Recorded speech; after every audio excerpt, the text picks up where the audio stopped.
SES covering a myriad of situations. Izuku had been volunteered to act the part of the rescued civilian.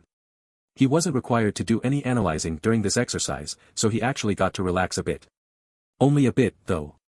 In the end, he was just as sweaty as the rest of the class, and joined the boys in the changing room. However, he waited until the others had finished and left before changing on his own. At least, he thought everyone had left. Due to his current exhaustion, he didn't notice Todoroki was still in the room, having a bit of trouble with his shoe. The dual quirk student was also looking at Izuku. He was waiting for him to finish changing before asking about the possibility of figuring out more ice-based techniques. He remembered what Moriboshi told him over a week ago, but still wasn't sure he could ever use his fire. It still reminded him too much of his father, and he didn't want to be anything like Endeavor. His train of thought was derailed when Izuku removed his shirt, and Todoroki gaped at what he saw. Izuku's body was covered in scars. He spotted a few scars made by cutting instruments, but most of them were rounder and more familiar. Shudo could recognize burned scars instantly. Even worse, though, were the multitude that were shaped like open palms. Seeing those scars, Todoroki put his hand on his waist, where one such scar from his father rested. He remembered getting that scar was one of the most painful things he'd ever experienced. Seeing Midoriya, a quirkless child, covered in scars like that almost made Todoroki sick to his stomach. Just how much abuse had Izuku suffered before coming here? Too much, Izuku stated. Todoroki realized too late he had said that last part out loud. The Viridian kid looked at him with a sad smile. I got all these scars from my classmates and peers throughout elementary and middle schools. Oh, one person in particular. Same kid who blew off my arm. Why? Todoroki gasped as he got to his feet. Why would they do such a thing? Because I'm quirkless, Izuku stated plainly while looking down. Because I am part of the 20% who wasn't born with a power. Because of that, a lot of people view me as less than human. Classmates, teachers, and neighbors, too many people who'd let me suffer and not care. He turned his gaze back to Todoroki. And now you know why I just don't get why you won't use your fire side. Why you were blessed with something amazing, but you're not using it for what? Despite the same sort of person who gave me all these? Todoroki-kun, take it from me. Things won't be better if you don't use everything you have. He pulled a new shirt on and walked out the door, leaving Todoroki alone in his thoughts. That certainly gave him more to think about. One day until the festival, it was Friday afternoon, now. Class 1C was assembled on the training field, lined up in front of Midnight. She had supervised them for this last afternoon of practice. Taking a breath, she looked at her students with a smile. Everyone, she hollered. Tomorrow morning is the festival. Tomorrow is what you've spent the last 2 weeks training for. I want to see you all do your best, and show the rest of the school, the rest of Japan, that you're not to be underestimated just because you're Gen Ed students. With that in mind, I have only one more thing to tell you. She waited a few seconds, letting her words sink in, before giving her parting words. No matter how far you get, no matter if you lose, I have never been more proud of you. Now go home, eat something good, go to bed early, and be here by 7 a.m. tomorrow morning. Class 1C, dismissed. Chapter end notes. Hopefully you guys think this was the best training montage ever. Before I forget again, I want to tell you guys something. I had a few scenes for this planned out but couldn't find a way to squeeze M into the FIC, so I decided to pull a Mandalore 5 and I'm gonna make a side FIC thing to cover those scenes.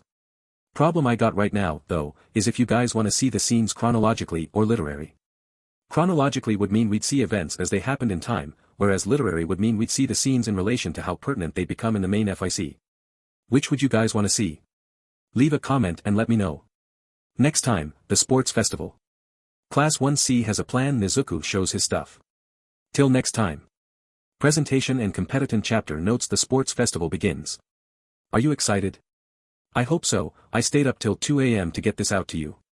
XD. Also, shout out to David Elizabeth for predicting what Izuku does. Now read on. See the end of the chapter for more notes. Friday afternoon, day before the sports festival, the various students of Class 1C were in high spirits. They had finished their final set of exercises and were on their way home. Most of them had already left, but a few were still on UA grounds cleaning up and grabbing a few things. Among these students were Izuku, Kikushu, and Sakai. You sure you got everything this time? Izuku laughed as they were finally making their way to the changing room. Positive, the rotund Kikushu sighed. Sorry for making you come back 3 times to help. Meh, Sakai would have shrugged if he had shoulders, wasn't a problem. My excitement for tomorrow removed any exasperation I may have had over this. Same, Izuku smiled. True, I'm not gonna be working with you, but I've got another role. What will you be doing anyways? Gakushu asked, only to be met by Midoriya smiling and holding a finger over his mouth. Oh, you but. The three boys laughed as they walked, but stopped when they heard a grunting noise. After a few moments they figured out it was coming from the weight room. Someone still working out? Sakai asked. Let's go see, Gakushu said as he approached the door with Izuku. The smaller boy pulled the door open and the three students stepped inside. They didn't see anyone at first, but the grunting persisted. Hello. Izuku called out. In here, a familiar voice called from further in. Todoroki-san. Izuku voiced as the three boys entered. Still WW working out? Not me, the dual-quirked boy replied. As they got closer, Izuku realized the grunting sounded feminine. The Gen Ed boys turned the corner to a side alcove and saw the source of the noise. All their jaws dropped, and Sakai's outright unhinged, when they saw it was Uraraka lifting weights with Todoroki spotting for her. What was surprising about this was just how much she was lifting. Reading the numbers he could see and counting the weights on the bars, combined with the weight of the bar itself. T200 T25 kk kilograms. Izuku stuttered. She's not even using her quirk, Todoroki pointed out. At that point, all three Gen Ed students knew their class really had their work cut out for them. Saturday morning, the day of the sports festival, dawned bright and clear. Class 1C was waiting with the other general education classes to be called out. They were more excited than nervous, all feeling eager to get started. This was partly due to the event itself and partly due to what Izuku told them before he left the class. Looking around, it became clear they were the only ones who seemed excited. Got a bit of a mopey crowd with us, Sakai whispered. Find more cheer in a morgue, Hojo chirped as she licked 4 lollipops at the same time. Why should we be cheerful? One student whined. We're just fodder for the hero courses to beat. Oh my god, Gorogoro groaned, who the hell spat in your hot dog this morning? Quiet, Kagero pointed at the speakers. It's getting started. Good morning, listeners. Present Mick's voice roared from the PA system.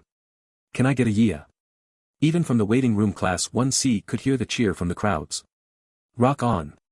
Welcome to the UA Sports Festival, the biggest event in all Japan.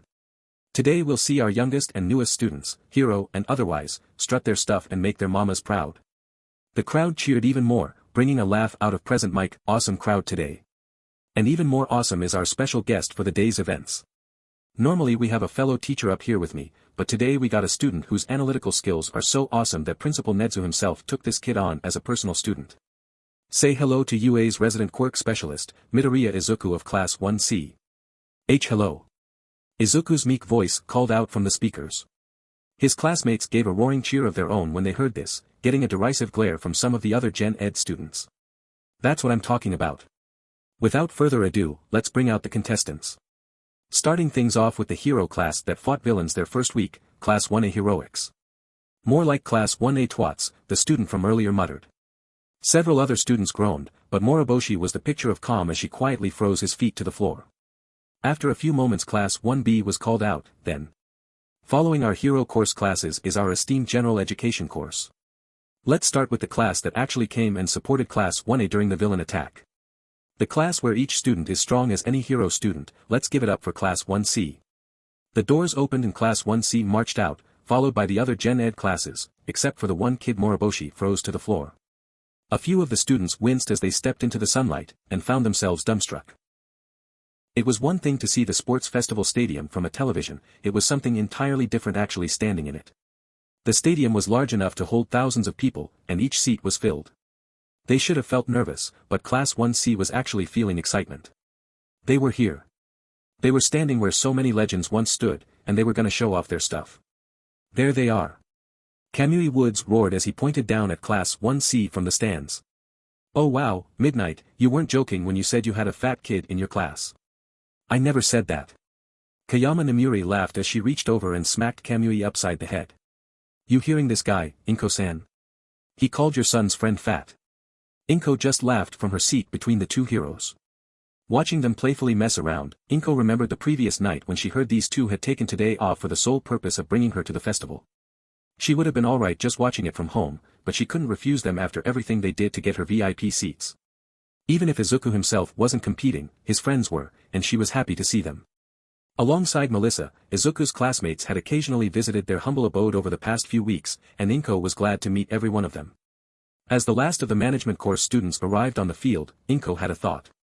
Kaya-chan, she addressed Midnight, aren't you usually the announcer for these events? What are they going to do with you taking the day off? Don't worry, the R-18 hero winked. We got this covered, Inko-san. As Midnight relaxed in her chair, the heroine who was filling in for her took their spot in the field. Adelright, everyone. Empty Lady raised her arm as she yelled. It's time for Players' Pledge. Representing the first years as a whole, please step forward Uraraka Ochako. The brunette took a breath and marched forward to stand next to the pro hero as she took the microphone. Looking out over the entire first-year student body, she stood up straight. As the first years of UA, she announced, we pledge to do our best in this festival. We pledge to go far as we can, knowing that wherever we fall is a step further than we stopped yesterday. We pledge to compete with our heads held high, knowing we've proven ourselves worthy to walk the same halls as legends past. We pledge to compete with respect and honor befitting UA. And to any villains who might be watching. Ochako's face turned to a determined glower as she stared right at a camera. We pledge to face you and defeat you again and again until you are nothing but a whispered boogeyman. She shot her hand up. Plus ultra. Plus ultra. The crowd joined in at the end, along with most of the students. The crowd cheered as Ochako gave a relieved sigh and returned the microphone to Empty Lady before rejoining her class. That's what I'm talking about.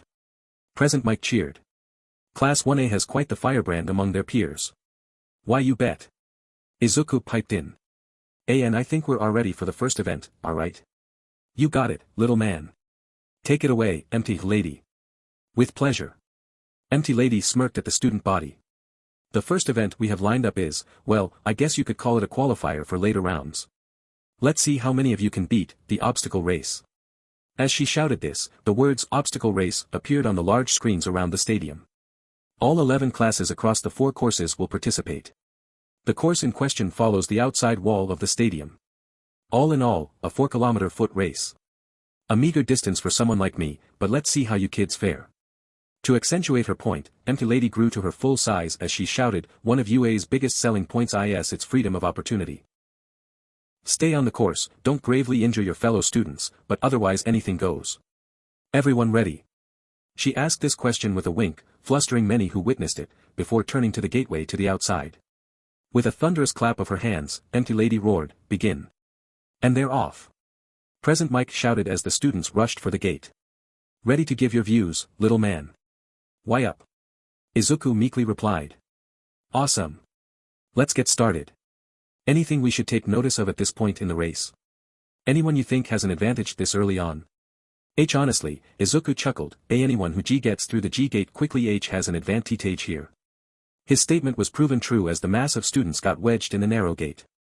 Before Izuku could continue, there was a huge cloud of dust from the ground close to the Gen Ed students, followed by roaring laughter as a 5-meter-tall Asano Ryoko emerged from the cloud and rushed the gate. She seemed a bit hunched over but was still moving pretty fast. Alongside her was Moriboshi Ayam sliding on a tall block of ice, and above them both Kagero Kiana flew with her magnificent wings. Whoa, looks like Class 1C has an idea. Present Mike cheered. Everyone watched as Asano jumped over the students, and then jumped between the walls until emerging out the other side. Moriboshi abandoned her ice block upon reaching the gate, leaping up against the wall and creating a slide of ice above everyone's heads to move through unhindered. Kagero simply flew over everyone, dodging 1 or 2 projectiles thrown in her direction. As they emerged out the other side, the Class 1C students froze in shock at what awaited them. Time for the first obstacle. Present Mike roared. Robo Inferno. Everyone present stared at the handful of robots blocking their path. Each robot was the size of a small skyscraper, and they were all staring right at the gate. Present Mike, Izuku stuttered, what are those? 0 pointers, the hero laughed. They were an obstacle during the practical portion of the hero exam. What do you think, huh? Oh my god, I would have died. As Present Mike laughed at his co-commentator's slow wording, Moriboshi got to work freezing one of the robots to the side. Todoroki emerged from the gate and unleashed an ice attack of his own, though his attempted to cover all the robots and narrowly missing Kagero as she flew over the robots. Moriboshi deftly redirected his ice before using her quirk to tip her robot to the side, creating enough room for Asano to rush through before it fell back the other way and blocked a majority of the students. Hey, what's this? The loud hero asked. Did Moriboshi just help Asano down there? Yup. Izuku cheerfully replied. There's nothing in the R rules that says the S students can't help each other. My class WW worked hard to come up with ideas to support each other best they can for long as they can. The crowd actually cheered at this, enjoying the surprise turn of events. Most of the students were in a solo mindset, so seeing Class 1C working as a team at this point was nice to see. Asano kept running hunched forward as Moriboshi surfed on ice next to her. Kagero was still above them, dodging ice from Todoroki before Moriboshi spun around and accosted him. Still not using your fire, huh? The ice girl asked as she conjured multiple ice weapons. It's still up for debate. Todoroki replied as he dodged her attacks. Better use it soon, or you'll lose fairly quickly. As if to prove her point, Moriboshi quickly spawned an ice hammer and golf swung it into Todoroki's stomach, sending him flying off course and earning a pained boo from the crowd. Dropping the hammer, she rushed to catch up with the rest of her class. Looks like some of Class 1C is just about at the second obstacle. Let's see how well they handle. The fall. At present mixed words, Kagero Kiana, who was in front, learned what he meant with such a plain name. In the middle of the track was a massive pit. It was easily 20 meters deep with water at the bottom, and over 100 meters across. Jutting up from the bottom were stone pillars connected by ropes.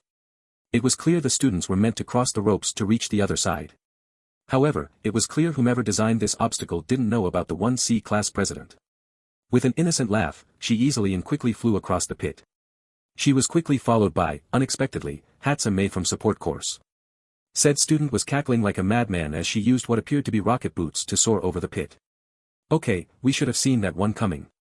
Present Mike deadpanned, the quietest he had spoken all morning. This time it was Izuku's turn to laugh. As Asano drew near to the pit, she did something unexpected. Without slowing down, she quickly yet carefully removed the top to her gym uniform, thankfully wearing a black tank top underneath, and just as carefully balled it up. Using her momentum and size-augmented strength, the 5-meter student gave a roar and hurled her jacket far as she could. It flew across the pit, narrowly missing contact with the recovered Todoroki in the skirmishing Moriboshi, before falling just short of the other side. Everyone in the audience was confused as to what she was doing, and so were all caught by surprise when a long snake body shot out of the coat and bit down on a tree root on the edge of the pit. As the coat continued to unroll, the crowd gave a roar of surprise. Sakai wasn't the only one hiding inside Asano's coat. Holding onto the snake like a rope were almost a half-dozen other Class 1C students.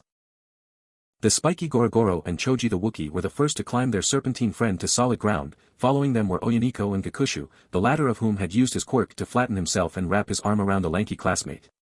As they climbed Sakai, Asano began the task of jumping from pillar to pillar. She narrowly made it to the other side and helped pull Sakai up before the other classes could catch up. What a surprise! Present Mike roared. Is that why she was hunched for the beginning pour? Tie-ins of the race. Again, Izuku replied, no rules against helping your classmate mates. Everyone watched in awe as Class 1C, a general education class, had used clever tricks to keep ahead of everyone else. The only ones who came close were Todoroki and Hatsune. Uraraka and a few others had passed the pit a bit after Asano and were now doing all they could to catch up. Uraraka did her lesson mass trick to speed up her bounds while Ishido slid on a trail of slick acid. It initially looked like it would be a straight shot to the end, but the students soon arrived at a stretch of track with a huge sign next to it. Said sign displayed an image of an explosion with an unfortunate stick figure flying away. Time for the last obstacle. Present Mike exclaimed. This one's called Danger Mines. Midoriya-chan, give us the rundown. Midoriya explained as he read from the program Mike had given him, this one is a stretch of land with cleverly hidden mines. Some are fairly obvious, but there are a lot hidden. They're not strong enough to cause serious harm, but the explosion is still loud and strong enough to send you off course, so be careful. Thank you, kiddo. So, we all know how Kagero Kiana is gonna utterly bypass this obstacle, but how do you think the rest of your class will fare? Honestly, Izuku smiled as some of the students started hitting mines, and most of them might have been at a DD disadvantage if not for a C-certain classmate. Among the grounded students, Sakai had taken the lead. With his low-lying body and vision, he could discern where the mines were buried by seeing even the most minute bumps in the ground. He slithered quickly, weaving between the mines, and behind him ran the other lead members of Class 1C. In the very back were Asano, who had shrunk down to move between the mines, and Moriboshi, who both had their hands full deterring other students. Todoroki himself had been proving himself quite the challenge to fend off, even if he was still only using his ice. As Moriboshi tried pushing him and some other students back, Asano got an idea. Though he didn't say anything, Izuku recognized the face she made denoting an evil idea. As Moriboshi wrestled with other students, Asano got down and started digging. In no time, she pulled up one of the mines. Present Mike tried to ask what she had planned, but Izuku could only shrug. Turning back to the others, Asano gave a sinister smile and slowly grew to her full size. To the shock of the audience, the mine in her hands grew with her. Suddenly it became quite clear what she had planned. With roaring laughter, Asano threw the mine hard at the ground behind her and Moriboshi. The resulting explosion was not only significantly larger than a normal mine, but the pressure detonated almost every other mine, stopping almost all the other students including Todoroki. With that job done, the two girls rushed for the finish line closely pursued by Uraraka and Hatsum, who had somehow avoided the explosions. We have our winner for the obstacle course. Present Mike cheered as Asano and Moriboshi approached the gate. Surprising no one due to US not taking flight into account, our first place winner is Kagero Kiana of Class 1C. The crowds cheered as Asano and Moriboshi entered the stadium. Holy crap, for the first time in UA's history, the majority of the top 10 winners of the obstacle course are from general education. What an amazing result. Don't underestimate MI class, Izuku chuckled as Present Mike continued reading off the placements for everyone. Sakai scored second place, followed by Gorogoro, Oyuniko, Kakushu, Choji, Asano and Moriboshi. Uraraka came in 9th, with Hatsum coming in 10th. Due to Asano's giant mind trick, it took another 30 seconds for the next competitor to come in. Winded, chilled and beaten up good, Todoroki narrowly took the 11th place slot before Shinso Hitoshi. The other students to come in looked just as beaten up. Though Asano didn't know it, she had set a precedent and all future sports festivals would prohibit students with growth quirks from enlarging minds. Looks like we got a lot of injuries down there, Mike declared, but nothing too big. We'll take a 30-minute break so all the students can see Recovery Girl for their injuries before we read off the full results. I gotta say, that was quite the interesting event. I know. Izuku laughed. L looks like my C-class just had the overall advantage. And now to see if their luck holds. After a half hour, Todoroki was back on the field in the stadium. His wounds weren't too severe, so there was no problem in healing him up. That race had been surprising. He hadn't even made it into the top 10, but that's not what had his concern. His ice quirk was powerful, and he was skilled with it. That was true. What was also true was just how much better Moriboshi was with hers. He could still only use brute force tactics with his eyes, but Moriboshi was making ice weapons in the blink of an eye during that race. The awe he felt seeing her in action far outshone anything he had witnessed short of All Might himself. He still wanted to learn from her, but still wasn't sure if he could truly use his fire. Her words and Midoriya's words rang through his mind, but it felt like there was something that was stopping him. That something that made him decide not to ignite, some mental barrier he had long since forgotten. Oh, he could focus on that later. Empty Lady was announcing the next event. Time to choose the second event of the festival, the massive heroine yelled as a spinning wheel appeared on the screens. The wheel spun incredibly fast for a good 10 seconds before Empty Lady clapped her hands, scaring away any birds in a kilometer's radius and stopping the wheel, landing on. Cavalry battle. Empty Lady roared. Allow me to explain the rules. This is similar to a traditional cavalry battle you may have played or seen before. The 44 winners of the obstacle race will form teams of 4 people, with 3 people carrying the rider. Each teammate will have a headband marked with a certain number of points. The goal of the battle is to score as many points as possible within the time limit by taking headbands from opposing teams. A team is disqualified if all players lose their headbands, or if the rider touches the ground. If even one player still has a headband, the entire team is still in it. Each headband is worth a number of points depending on your placement in the obstacle race. That was interesting. That meant that even someone who came in dead last could win if they get enough headbands. Todoroki listened to Empty Lady read off the point amounts per headband.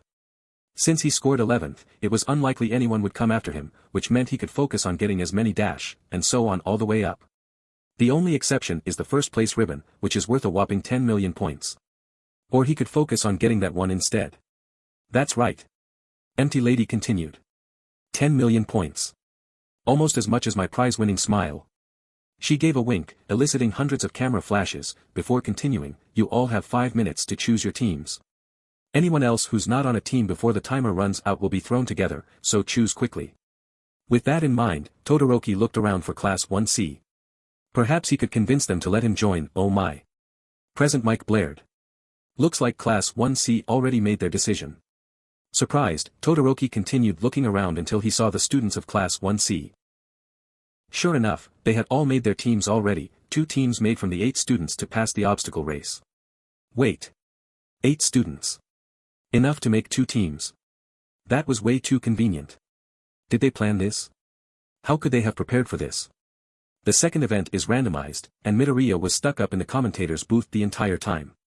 There was no way they could have known the second event would be a cavalry battle. Right? Chapter end notes. Oh man, I was so excited to get this out to you. I've had the majority of the festival planned for weeks, I hope you all enjoy it so far. Next time, we see what Class 1C knows, and learn how they face hordes of students eager to get that headband. Competition and conversation. Chapter notes. Howdy do dear, interwebby people. Got another late night update for y'all nocturnals and insomniacs. In this one we see the cavalry battle and a few conversations. Happy face, hope you find this enjoyable. Also, shout out to Merlinin for figuring out how Class 1C seemed to know what the second event was. See the end of the chapter for more notes. 2 weeks before the sports festival. Buyuyai. Hey guys. Tabata hollered, waving a thick brown folder over his head as he and Yoshio rushed towards the rest of 1C. We got it. What did you get? Izuku asked as the rest of the class gathered. It better and not be another of those weird D-down jinshi you showed me earlier, with the ogre girl and the dash. Oh god, you showed him the dujins? Yoshio groaned as Tabata waved the folder.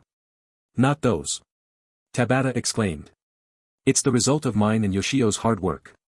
He gestured everyone to sit down, and waited for the class to do so before pacing in front of them with the folder in his hands. Now, Tabata explained, our big objective with this sports festival is to make a big impression to everyone watching. Well, in order to do that, we'd need to get at least a few of us to reach the 3rd stage of the event. The first stage is usually something big, Yoshio stepped in, designed to whittle down the masses to a more manageable number. Usually it's something like an obstacle course or a scavenger hunt, something that can accommodate a large number of participants. The 3rd event is almost always a fighting tournament, consisting of one-on-one matches between students. Any of us who are skilled in combat should be able to handle whatever the first event might be, and we don't have to win the 3rd event to make our impression on everyone.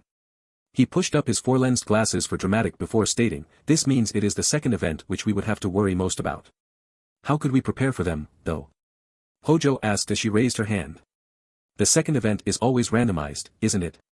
Yes, Tabata took over. However, Yoshio and I looked into the second events and noticed a few things. First and foremost, while the decision is overall random, the second event is almost always selected from a list of 8 events, which in turn was taken from a list of around 16. Wait a minute, Hayashida piped up. What about last year's event? That one had Kamui Woods and Pixie Bob make a forest on a giant turtle. That event honestly gave me nightmares, Sakai shuddered. About that, Yoshio replied, Tabata and I deemed that sort of event as an anomaly, just as any other event that required the aid of a hero from outside UA's employ. And they never use anomalous events 2 years in a row, Tabata pointed, so we can ignore that sort of thing for this year. Continuing, Yoshio used his quirk to memorize and compile a list of every sort of second event used since UA's sports festival became publicized. A trend I figured out through careful use of math, which Yoshio still sucks at, was that it seemed like every year that went by where a certain event wasn't used, the following year seemed to have a higher chance of that event being chosen. Figured this out by seeing that some events that hadn't been done for several years straight would appear on the second event spinning wheel more often, rather than being changed out like the rest. On top of that, the spinning arrow would stop moving faster some years than others.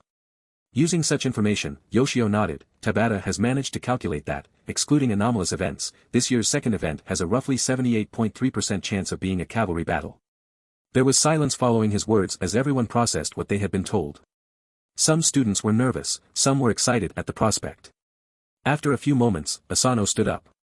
So that means we gotta practice formations and stuff, right? She asked. Why, though? Oyaniko asked back. I mean, there's still more than a 1 in 5 chance of it not being that sort of event. What if we practice and it's not a cavalry battle? Then we're still at no more a DD disadvantage than everyone else, Izuku smiled. P+, several of the other events have mechanics as similar to a C cavalry battle, so tactics and stuff C can still be utilized.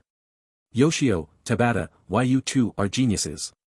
Kagero was thankful the class had decided to practice for this event during their training the past few weeks. They had decided on the 8 champions of Class 1C who would focus the most on getting to the 3rd event, who would be the riders for the battle, and what each person's role would be. She watched as Sakai was a rider, his headband was technically wrapped around his neck, with Gorogoro serving as the right horse, Choji as the left, and Asano in front. She herself sat with Oyuniko on the right, Gakushu on the left and Moriboshi in front. Class 1C watched as everyone else gathered into their groups.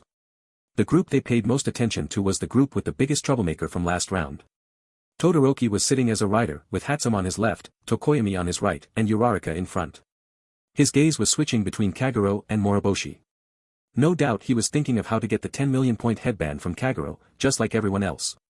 The rest of his team were no pushovers.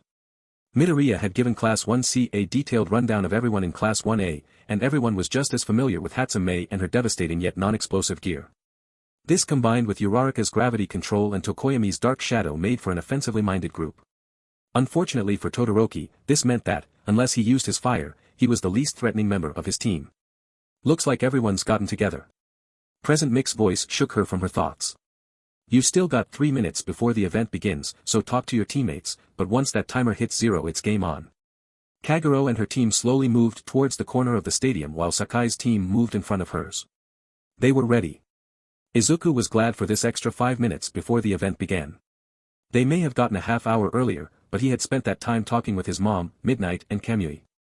Which meant he didn't get to do any of the other things one would normally do during a break. Such as refilling their water bottle. As Mike announced the 3-minute mark, Izuku was downstairs at a water fountain refilling his bottle. One would think they'd have a mini-fridge or something in the booth, but it was curiously devoid of such things. He wondered why as he twisted the cap into place on the bottle. Maybe he should grab a second bottle while he was down here. Deciding this was a good idea, he turned to a nearby vending machine, but saw something unexpected. Melissa. To his surprise, the third year was using that same vending machine and didn't notice Izuku sooner. The minute he called out, she turned to him in surprise before giving a smile. She stayed by the machine as Izuku jogged up with his bottle. What are you doing here? Izuku asked. The third years don't compete until tomorrow. And miss you strut your stuff, the taller American said with a wink and enjoying the blush she put on his face. I know you're in the booth, technically, but I still wanted to be here for you. Plus, wanted to make sure the arm wasn't messing up. Oh, my arm, Izuku held up the prosthetic. Working pretty girl or pretty good? Yes. Working good. Melissa giggled at the statement and not missing his error there. Glad to hear it. Hey, got anything planned tonight? Actually, Izuku raised his finger, my mom wanted to know if you wanted to join us for dinner. She usually makes a lot of food during the F festival. Oh, I'd love to. Melissa gave another angelic smile. Your mom makes the best food. Izuku blushed and opened his mouth to say something else before Present Mick's voice rang out from the speakers. 1 minute, little competitors. Get ready to rumble. I gotta get back to the B booth, Izuku stuttered. Before Melissa could say anything else, Izuku took a breath and gave her a quick hug, careful not to put his head anywhere near her chest. See you later. He dashed off before she could respond, his face flushed red. He hugged a girl. He actually hugged a girl he liked. As he ran off, Melissa watched him go with a smile. Looks like the little man's getting braver. Everybody ready? Mike shouted. Well, too bad if you aren't 'cause it's go time. Most points in 10 minutes wins. The starting alarms blared, and immediately most of the teams charged for Kagero's team. And as expected, almost everyone's rushing Kagero Kiana's team. How will she handle this onslaught? I think you'll find my Class H handles it pretty well, Izuku chuckled. True to Izuku's words, none of the groups got within reach of her headband.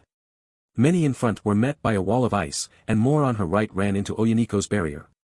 The few groups that charged from the left found themselves thrown back by the shockwave from Gakushu's 3D quirk. Kagero herself didn't move, instead wrapping herself in her wings. As this happened, several of the groups who tried to charge Kagero instead found themselves wrestling with Sakai's team. The large snake struck left and right, yanking the headbands of riders and horses alike, and he struck fast. The few who tried to take Sakai's headband were met with empty air, and usually lost their headbands in the process. A few teams actually lost their riders due to how hard Sakai was pulling their headbands. What a mass of mayhem. Present Mike announced. It's like no one can even get close to the 10 million headband. What do you mean, like, sensei? Izuku stuttered. No, is G getting close? They might be better off G going for different T teams. Todoroki, meanwhile, watched Class 1C's team intensely. No one had gone after his team, but Hatsum and Tokoyami had exploited the chaos and snatched some headbands from people who got too close. One team who came from the other side were just sent flying by Uraraka with a flick of her fingers. Shoto noticed this, and was curious how she did that, but figured he could ask after the battle ended. In the meantime. Avoid Class 1C, Todoroki stated. You sure? Uraraka asked as she knocked back another team. Look at their arrangement, the icy hot boy pointed. Kagero's team has their backs to a wall. She's hiding inside her wings, and all her horses are on the defensive. They got an energy barrier, that flattening guy, and Moriboshi. Heck, Moriboshi could keep the headband safe by herself. Meanwhile, the Snake's team is playing aggressively, intercepting teams and whittling down their numbers. They're on bodyguard duty, working together just like with the obstacle course. Still not sure how figured out their plan so quickly, but it would be best if we focused on the others. His team considered his words, and all gave their assent. Hatsum was a bit bummed out she couldn't test some her babies against Izuku's classmates. They turned to pursue other teams when a voice caught their attention. Giving up so quick. Todoroki ducked his head in time to AV. Oid Monoma's grasping hand, preserving his headband. How did that Class 1B mook get so close? The snide hero course student and his less memorable teammates rushed Todoroki's team again. This time, Todoroki repelled them with his ice while Mei stole another headband with one of her devices. You got such a powerful quirk, and you're not even trying to get the goal. Monoma laughed as he continued trying to steal Todoroki's headband. To think the illustrious Class 1A was full of dash, his sentence was cut short when a blue blur grabbed the back of his headband and yanked, sending him flying and relieving him of his headband. Todoroki's team stared in surprise as Sakai slowly coiled back up on his riders. Always hate that guy, Sakai said with a mouth full of ribbons before his team ran off. Todoroki nodded his gratitude and rode off with his team, snatching more ribbons and avoiding Class 1C entirely. 5 minutes left, and almost half the teams are already disqualified. Present Mike roared. What a surprise. I think it's clear who the W winners of this round are gonna be, Izuku chuckled. This is one serious furball, Kamui stated with wide eyes. He remembered cavalry battles were chaotic, but this was something else. My class sure has things handled, Midnight giggled as she held Inko's hand. They're making Mama proud. Inko herself was smiling alongside Midnight. Just as it was fun watching her son's classmates practically dominate the field, it had also been fun to reconnect with Midnight. Before Izuku's attending UA, it had been years since they had spoken. Inko looked up at the pro-heroine, honestly feeling happy at how far she'd come from the crying child she had first met back when she was a management student. Suddenly Inko's cell phone buzzed. Couldn't have been Izuku, he was busy stuttering the progress of the cavalry battle. Curious, Inko pulled up her phone and checked the ID. She glowered at the name that was displayed before sending the caller to voicemail. This person had been calling since the entrance exams, and Inko didn't want to hear any of it. Who was that? Midnight asked, having noticed the buzzing phone and Inko's displeasure. A telemarketer? Inko smiled up at Midnight as she responded, someone who's not worth thinking about. Midnight looked at her for a few more moments before turning back to the cavalry battle. Inko looked back at her now silent phone before slipping it back into her pocket. She had no idea why she hadn't blocked that number yet. Maybe she'd do it after the festival. For now, she wanted to focus on her son's friends. The timer was about up. Stop. Present Mike shouted, bringing the entire stadium to a standstill with almost 2 minutes left on the timer. I know we still have time left, but due to either fallen riders or loss of headbands, we are down to 4 teams on the field. This event W was gonna end with 4 W winning teams, Izuku announced. As such, it has been decided the event is done early. W wanna call off the winners, sensei. But of course. Mike yelled. In first place, being the only team to remain on the defensive and still victorious, is Team Kagero and her team of Class 1C students. Kagero slowly unfurled her wings at this announcement, her 10 million point headband still secure on her forehead. Her team was looking a bit winded, but were ecstatic at the call. The audience roared as Mike continued, and in second place, by a narrow margin, is Team Todoroki. Everyone who could see them noted Todoroki's entire team looked way exhausted. After many of the opposing teams had learned it was suicide to go after the Gen Ed kids, they had all ganged up on each other, and Todoroki's team fought tooth and nail to get where they were. And in third place, behind by only 5 points, is Team Sakai. The Serpentine student gave a cough as he spat out the dozen or 2 ribbons he had collected with his mouth. His team was just as exhausted as Todoroki's, but reveled in their victory.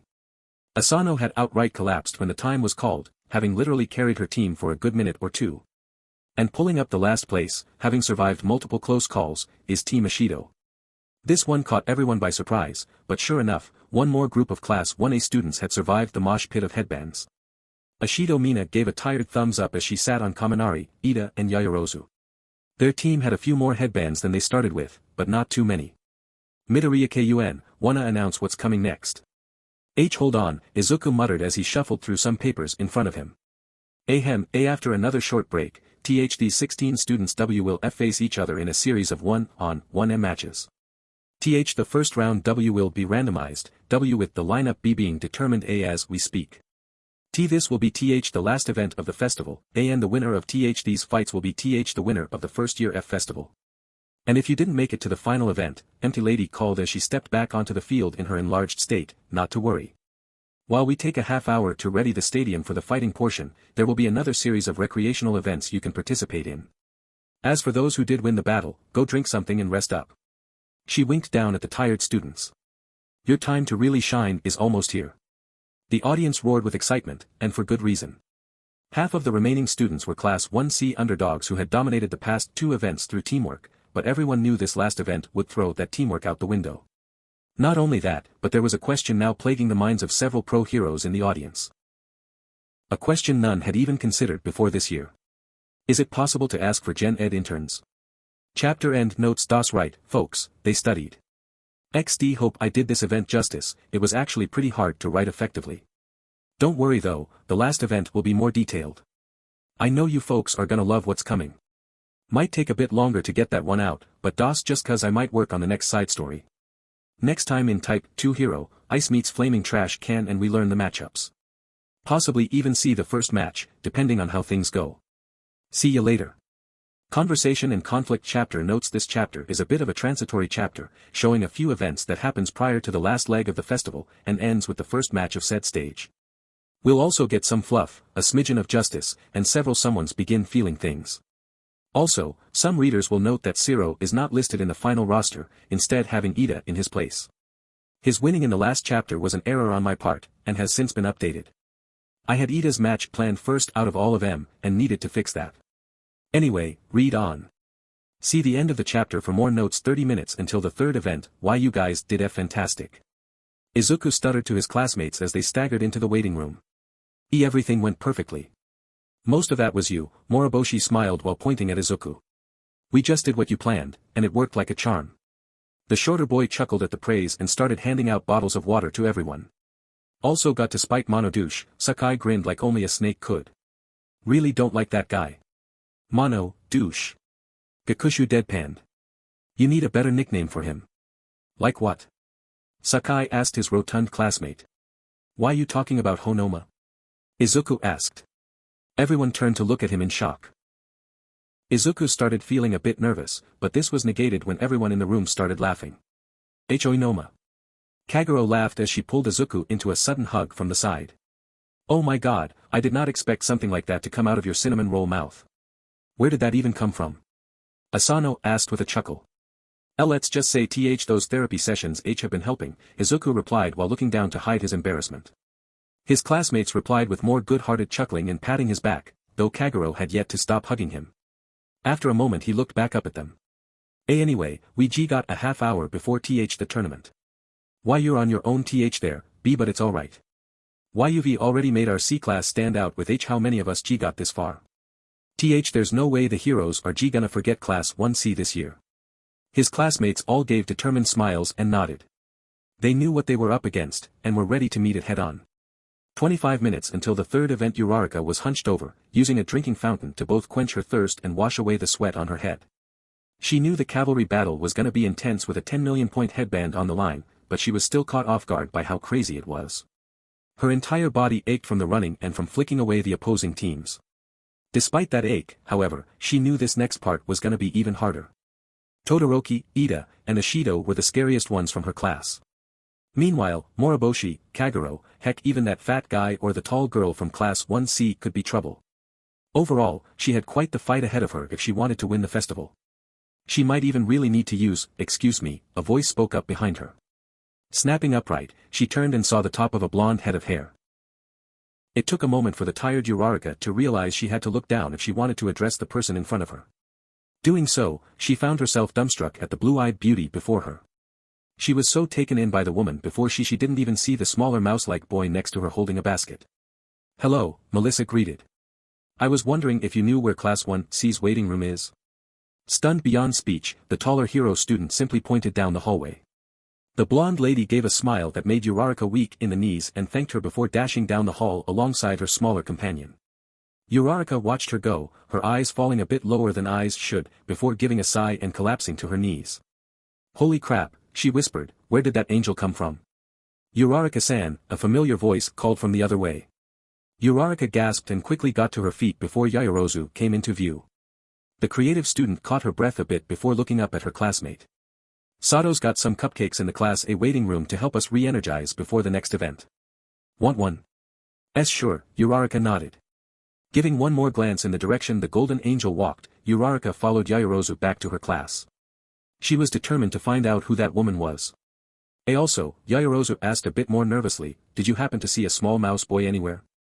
I thought I saw him come this way earlier." I didn't see any," Uraraka replied. Then she realized what Momo just asked and looked down at her. "Wait, why are you no reason?"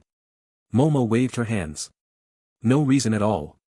Despite her denial, Uraraka could see Momo's face was a bit more red than earlier. Now Uraraka was wondering if someone with a love quirk passed by recently, because this was just too weird.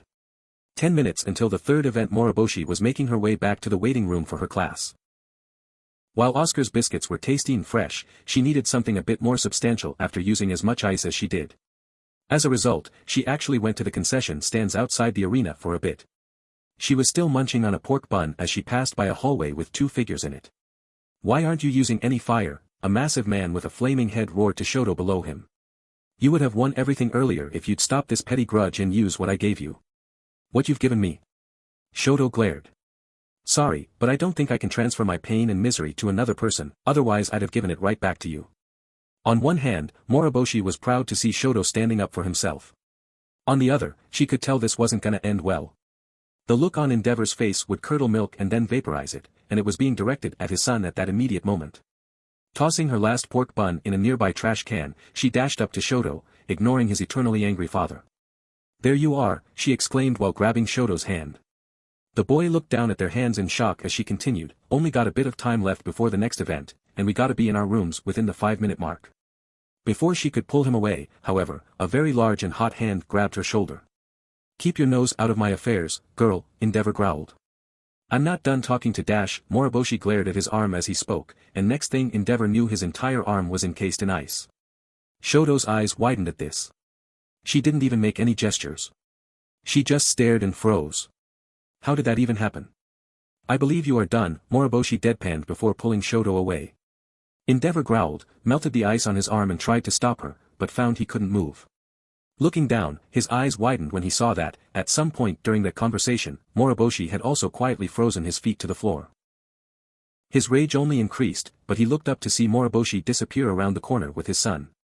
"Good job standing up to him," Moriboshi told Shoto while Endeavor roared with rage behind them. "Does that mean you're gonna use your fire now?" "That is still undecided," Shoto replied. Moriboshi would have gotten on him further had she not noticed his tone of voice. It was clear there was something else going on, and she wasn't sure she had time to help him through it. So instead, she gave a grunt and kept pulling him towards the waiting rooms. She was too focused on the path in front of her to notice Shoto had turned his attention to her hand. He had just realized how nice it felt. It was really nice, to the point he felt somewhat depressed when she finally let go. "Here's your classroom," the pale-haired girl gestured. "See you in the tournament." Then she dashed off to reunite with her own classmates, leaving Shoto at the door. He watched her go, his face a light shade of pink, before looking back at his hand. "What is this?" 5 minutes until the third event. While 7 members of Class 1A were preparing for the next event, the rest of the class was up in the stands. While the majority of the class had lost, they were not in low spirits. The reason for this? That was so much fun. Kirishima cheered as he stretched. Certainly a big difference between watching the festival and actually participating, Shinso sighed. "Thought I'd do better, though." "You did plenty well," Ibara reassured the purple-haired classmate, gently rubbing his back. "We were simply caught by surprise." "No kidding," Jairu groaned. "I know those Gen Ed kids helped out during the USJ, but I had no idea they were that good. Certainly better than any of you." The mass of Class 1A turned to see Monoma hanging out at the edge of his class seats, sneering at Class 1A, "You're supposed to be Class A, the elites of the first years.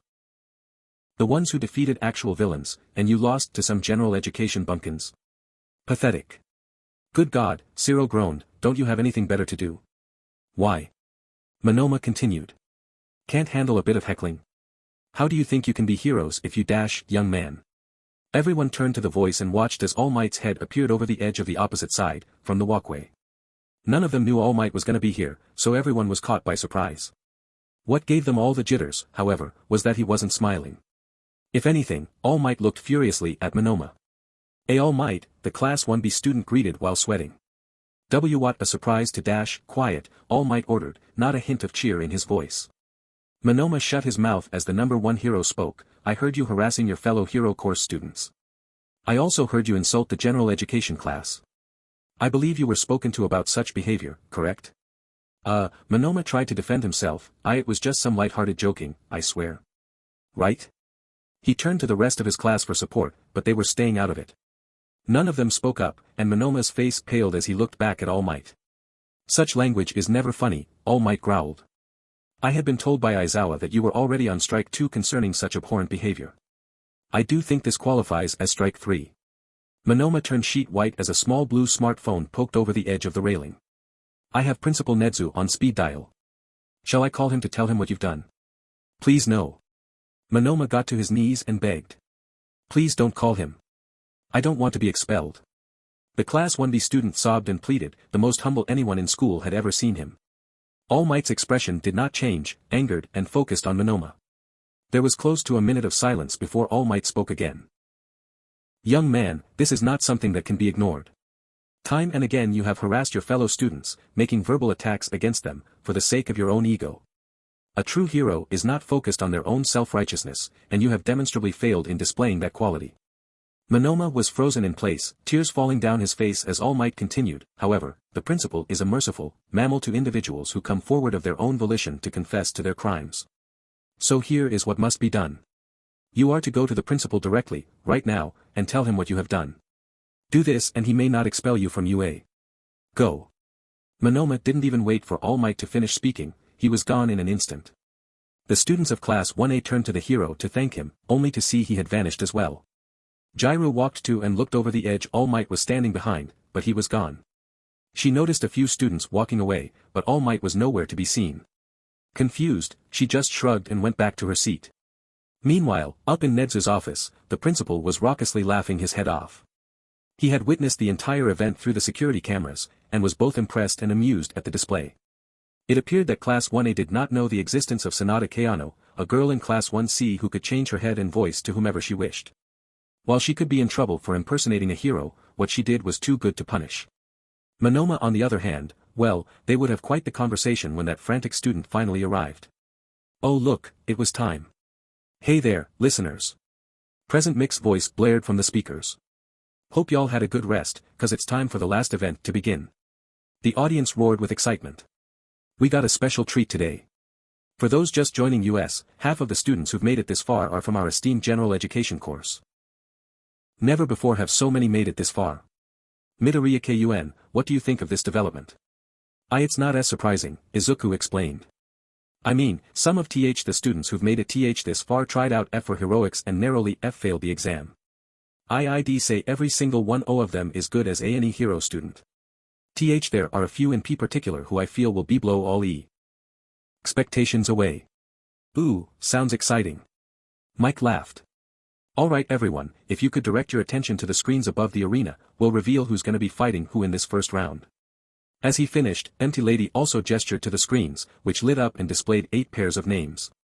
Sakai Hebi, C, versus Ashido Mina, A, Tokoyami Fumikage, A, versus Choji Ryanosuke, C, Kaguro Kiana, C, versus Yayorozu Momo, A, Oyuniko Fujikuro, C, versus Uraraka Ochako, A, Moriboshi Iam, C, versus Hatsume, H, Kaminari Denki, A, versus Asano Ryoko, C, Ida Tenya, A, versus Kikushu Hifumi, C, Todoroki Shudo, A, versus Gorogoro Mamoru, C, and there's our lineup.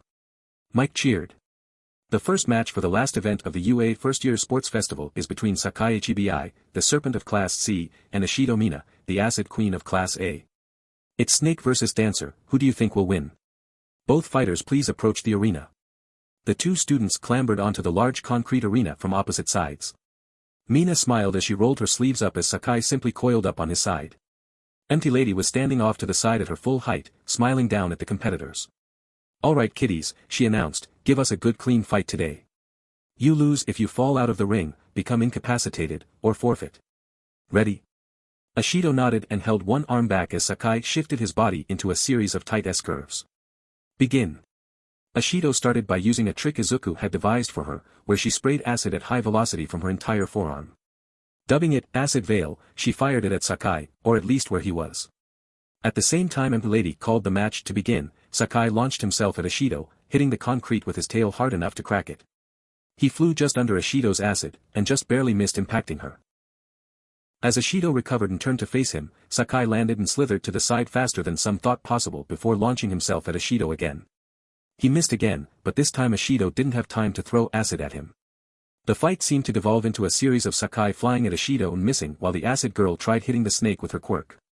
"What's going on?" Present Mike called as he watched the metaphorical ballet between the snake and hero student. Despite the incessant attacking, neither student has actually hit the other. It's because of their styles, Midoriya went on to explain. Ashido-san has an amazing acid quirk, but she's also taken dancing lessons, and has incorporated those moves into her fighting style. However, despite his length, Sakai-kun is a low and skinny T-target, so he's hard to hit accurately. Simultaneously, Sakai's recently learned he can launch himself by coiling up and pushing back behind him. His spring launch as he calls it is fast and will hurt if it hits, but he can't change direction midair. He can't constrict Ashido-san either because she can make acid from anywhere on her body. With such styles and techniques, they're both about equal. Meaning this match could take a while. Mike asked as Sakai shot past Mina for the 10th time. They gotta get tired eventually though. The person to lose will be the first to make a mistake, Izuku affirmed, watching his classmate fight the hero student. After Izuku said this, Sakai shot at Ashido again, but closer to the ground. As a result, he flew between her legs, and she gave a shout of surprise as the end of Sakai's tail caught her ankle and yanked her along with him. As he landed, Sakai quickly formed into more S-curves and launched himself at the edge of the ring. Before he could fly off, though, Sakai bit down on the edge of the ring, his fangs sinking into concrete, as his whole body whipped forward. Ashido gave another scream as she fell out of the arena and impacted the grass.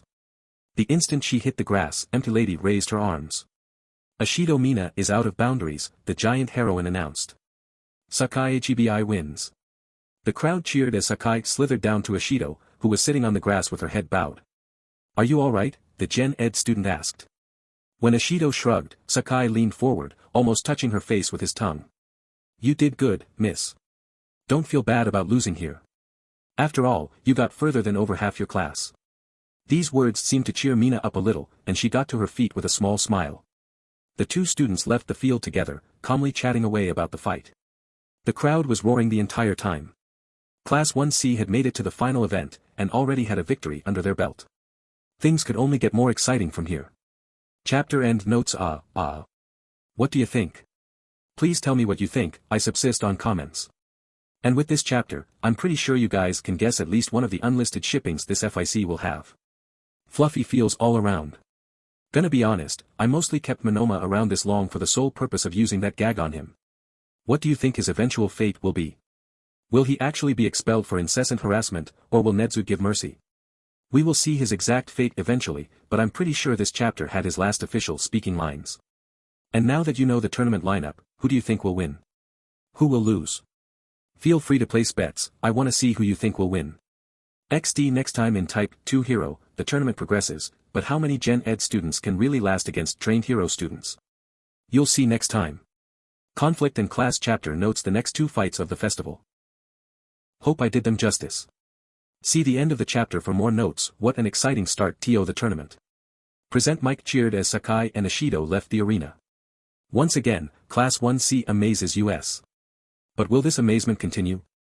We'll just have to wait and see. Izuku laughed at his teacher's antics. Up next is gonna be Choji Ryanosuke of Class 1C v vs Tokoyami Fumikage of Class 1A. Would those two please come on stage? There was another cheer from the audience as the next two contenders approached the stage. From one side, the dark and enigmatic Tokoyami walked in silence. Hovering over him was his quirk, the intelligent dark shadow. From the other side strode Choji, tall and strong. His long fur waved dramatically as he stepped up to the arena. As Lady made her opening statement of rules before beginning the fight, Choji thought back to the conversation he had with his classmates while Sakai was fighting Ishido. This is a bad matchup. Moriboshi asked Choji as she and their classmates chatted in their waiting room. I'm fighting Tokoyami next, Choji explained. It's basically gonna be a 2v1 fight, and one of them is a fucking kaiju. I'm strong, but I gotta get close, and his quirk is very good at keeping things from getting close. Then find a way to get close, Moriboshi plainly stated as she formed a flower out of ice. Think of what you're good at, and do it. Think of what I'm good at, the Wookiee thought as the match began. He watched with a flat expression as Tokoyami sent Dark Shadow forward, eager to finish the fight quickly. I can't counter that beast. He watched the quirk beast get close, giving an avian roar as it raised its claws high. I can't fight it. Dark Shadow swung down, aiming at the Wookiee. So. Mere moments before impact, Choji leaped aside. Instead of striking the student, Dark Shadow's claws slammed into the ground, breaking the concrete and sending small chunks flying into the air. I'll just go around it. His face now hardened with a glare of determination, Choji grabbed one of the flying chunks of concrete and hurled it at Tokoyami. Flying faster than Dark Shadow could react, the concrete struck Tokoyami in the arm. The bird boy yelled in pain and surprise. Dark Shadow turned to his master, and Choji exploited their inattention to grab a couple more chunks of the arena. As Dark Shadow turned back to Choji, its eyes widened in shock as the pieces in Choji's hands flew past at high speed. Tokoyami screamed in pain as the chunks hit him in the shoulder and leg, bringing him to his knee.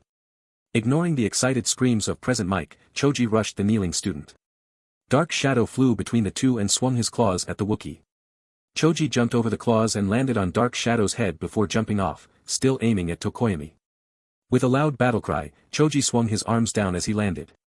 The hero student rolled to the side in time to avoid the blow, watching in shock as Choji slammed down hard enough to crack the arena floor. Giving Tokoyami an angry stare, the Wookiee dug his fingers into the cracks and yanked up a large chunk of concrete. He hurled it at Tokoyami, but this time Dark Shadow was fast enough to get in the way. The quirk laughed as it smashed the chunk into pieces before rushing at Choji. Choji ran at Dark Shadow, ducking and sliding under the rampaging quirk beast.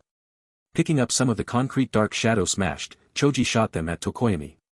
This time Tokoyami was attentive enough to dodge, but in doing so gave Choji the time needed to close the gap between the two. He just needed one hit. Choji was strong enough that one good hit would disable the hero student. He was meters away now. He could see Tokoyami's eyes widen in fear.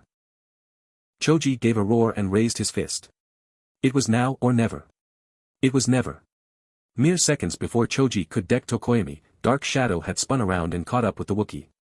The quirk beast quickly caught Choji's arm before expanding to grab his entire body. The Gen Ed student roared and struggled, but failed to break free. Tokoyami was still in shock at what almost happened, actually falling backwards from where Choji almost hit him. The bird-headed student just stared for a few moments before taking a breath and getting back to his feet. You did well, Tokoyami told Choji. Do not take shame in this defeat. With a gesture, Tokoyami sent Dark Shadow to the edge of the arena and tossed Choji.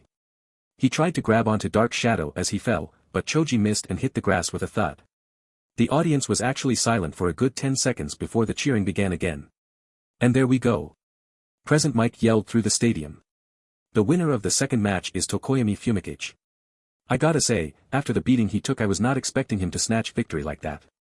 And me either. Izuku agreed.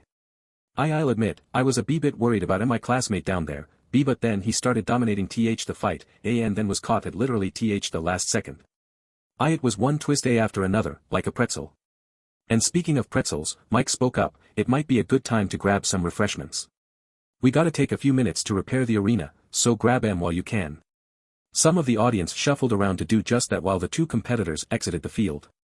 Tokoyami was staggering from all the injuries, and Choji was just looking down as he left.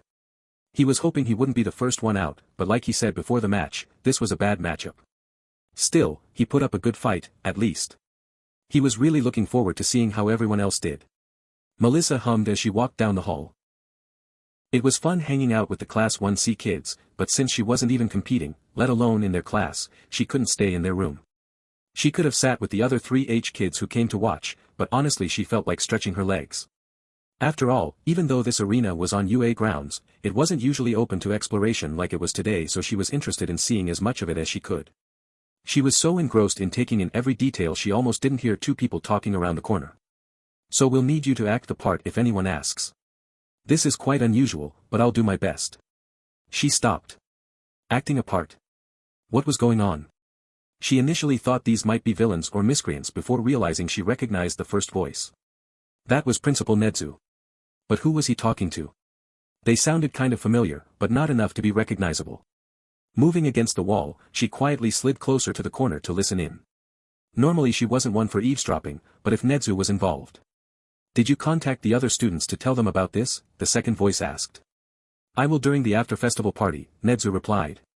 It was quite hilarious seeing that student imitate your head like that, and I also want them to know they won't be in trouble for it. I am glad, the second voice sighed.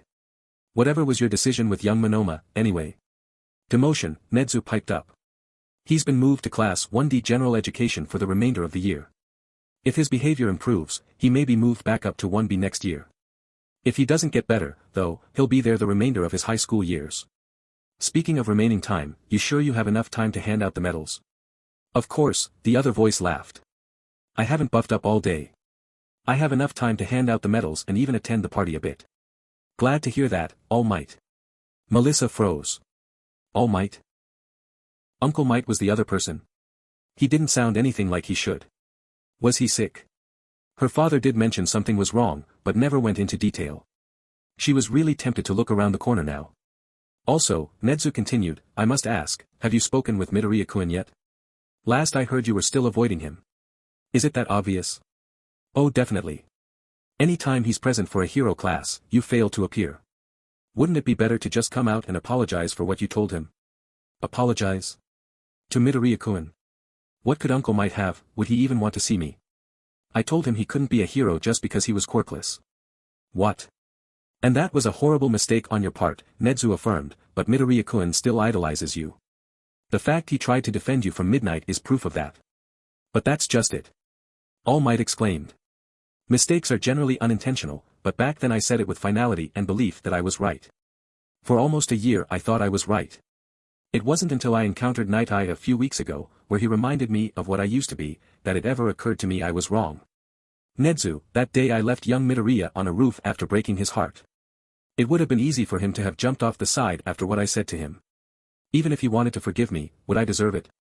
There was a brief silence as everyone processed what was heard. Melissa had to outright cover her mouth after hearing all that. She had no idea that sort of thing happened between her uncle and her friend. She knew Izuku had it rough before, but for his favorite hero to tell him that, and then apparently leave him on a roof? No one had told her about that. Heck, she met Uncle Might a few times since her transfer and he never mentioned Midoriya at all. Whether or not you deserve forgiveness, Nedzu solemnly broke the silence and interrupted Melissa's thoughts, is not up to me nor you, Yagi-san. Only the offended party can decide, but he can't decide unless you meet him. Give it some thought, alright? Melissa heard a patting sound, presumably Nedzu patting All Might's side, before a series of heavy footsteps was heard heading away. She didn't move an inch. That was way too much to take in, and she didn't know how to take it all. And what do you think about this, Melissa? The quirkless girl stiffened. Nedzu knew she was there. You have a very distinct gait, the principal continued from around the corner, and I am an animal with exceptional hearing. Now you've learned a few things you never thought you'd learn. What will you do with this knowledge, I wonder? Melissa didn't answer, couldn't answer. After a few moments, she heard Nedzu give a hum and walk away. At least he wasn't expecting an immediate response. After all, how was one supposed to handle the fact their perfect uncle had discriminated against someone as quirkless as she was? And we're back. Present Mike roared to the audience as Cementos finished straightening up the arena. Did everyone get what they need? Good, 'cause here comes the next match. Sound it off, Mido-kun. Why you got it. Izuku cheerfully replied. Up next is Mike-sensei, do I have to read this part, too? Come on, kid, it'll be funny. Izuku gave a sigh as he continued, up next is a C-cat fight between Class P presidents. From CC Class 1C, we have Kagero Kiana. From Class 1A, Yaoyorozu Momo S steps up. Kagero-san was the W winner of the past T2 events, and Yaoyorozu-san is one of the star students of the hero course. I'd honestly say the winner of this next match is anyone's guess. The two students in question calmly and quietly strode onto the newly refurbished arena. Momo had her top unzipped, revealing her black tank top and ready to fabricate any large objects she might need. Her face bore a look of hardened determination. Kagero just took a few steps before flapping her wings hard, launching her onto the arena. She landed gracefully, giving a soft smile at her opponent. Her smile bore no hint of arrogance or pride. Once both girls were up, Empty Lady stepped forward and looked down at the two competitors. "You all remember the rules, right?" she asked. With an affirmation from both girls, she straightened up and stepped back. "You two ready?" "One moment." Kagero called as she raised her hand. "Oh." Mike voiced. "What's this?" Yaoyorozu-san, the angelic student addressed her opponent. "You intend to make a weapon for this match, yes? In the spirit of fairness, I was wondering if perhaps you could make me one as well." Appealing to her opponent for a weapon. Mike laughed. "Never expected to see that." "You have wings," Momo pointed out. "Flying is an advantage, isn't it?" "Only if I fly," Kagero smiled. "However, in the same spirit of fairness, I have no intention of flying during this match. I might use my wings, but I will not be leaving the ground." Surely, such a vow is worth bequeathing a weapon, no? The audience muttered to each other at this twist as Momo thought about it. After a moment, she shrugged. "What sort of weapon?" "A dull sword," Kagero walked over to her peer. "Preferably a long sword, or a rapier-style weapon." Momo nodded and went to work crafting her sword. At the same time, Momo fabricated herself a sword with an accompanying shield. Kagero reached Momo as the weapons were finished. Both swords had dull edges, but were otherwise well-built and sturdy. Kagero took the offered sword and gave it a few experimental swings before smiling her satisfaction. "Need a shield?" Momo offered, only for Kagero to move her wings. "I have my shields," the Gen Ed student nodded before returning to her spot. As she did, Kagero faced Momo and took up a fighting stance. She was ready. I can't underestimate her, Momo thought to herself. She didn't do much during the first two events, which means she hasn't shown what she can really do. "Okay," Empty Lady spoke up again, "you both ready?" With a nod from both girls, the giant heroine smiled and waved her hand. "Begin." The instant the match began, Kagero dashed at Momo, flapping her wings to increase her speed. The hero student barely raised her shield in time to block the angel's blade. Momo grunted with effort as she pushed Kiana back, swing. Jing her sword at an opening. To the surprise of everyone, Kiana really did block Momo's sword with her wing. To Momo's surprise, hitting the wing felt nothing like she expected. From what Momo had seen, people with wings were fairly lightweight people. In order to achieve flight, they usually had hollow bones and a light frame. This meant they were not the most durable people. However, hitting Kiana's wing gave Momo the impression that the winged girl was anything but fragile. If anything, her sword almost bounced from the impact. It was like hitting a brick wrapped in a blanket. Kiana knew this, and smiled as she used her wing to push Momo back before moving in close. Again, however, her blade met Momo's shield. "What a start!" Mike yelled. "I did not expect Kagero to use her wings like that." "Flight is not her only skill," Midoriya happily stated as the two girls fought. Everyone in the stands watched the fight best they could. Both girls were incredibly fast, their blades being little more than flashes of light interspersed with feathered wings. "You are wonderful." Kiana laughed as she parried another blow.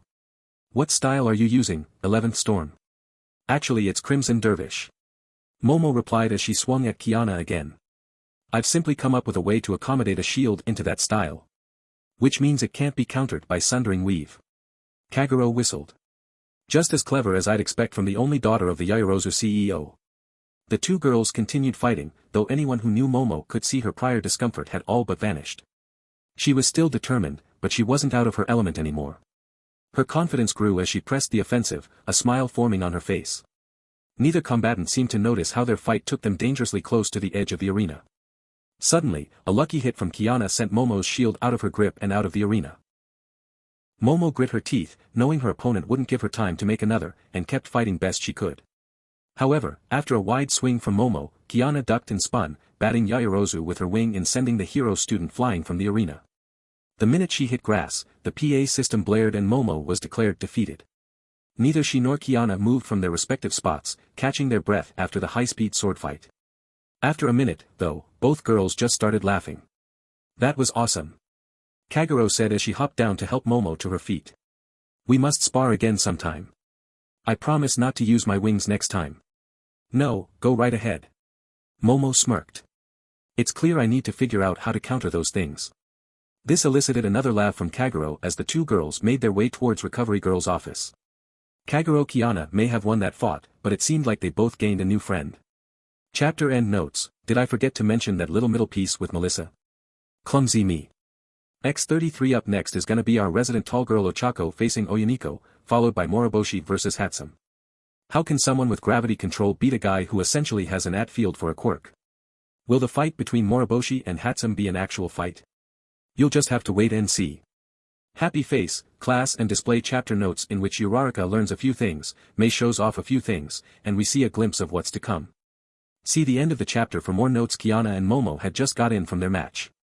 While Oyuniko was making his way to arena, Moriboshi was doing stretches in her waiting room. To be honest, she was the least bit nervous. Her first opponent would be Hatsum Mei, the crazy inventor girl that Midoriya spoke highly of. She had seen the sort of gadgets the girl had pulled during both the obstacle race and the cavalry battle. Who knew what sort of gear she would use in their fight? Hello. A loud voice hollered as the door slammed open.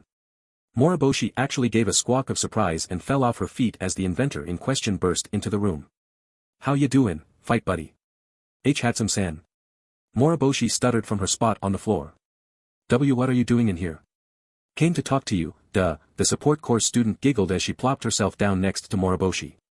You're gonna be my opponent and you're a friend of Mito-chan, so I figured I'd be honest with you. I have no intention of winning this festival. What? The ice wielder asked after a brief silence. Yup. Mei affirmed. I never wanted to win this thing. Most students want to do good in these festivals to show off to heroes, but I just wanted to get this far to show off my babies to the various support companies that watch these things.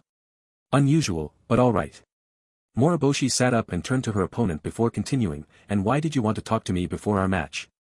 Because I need your help. Mei grinned. I have a fair few babies I want to show off, but the best way to do that is for someone to use them. So, if you're willing to help me show off my babies, I'll be willing to throw the match without any resistance. Just help for, 10 minutes. After that I'll just hop out of bounds by myself. So, will you help?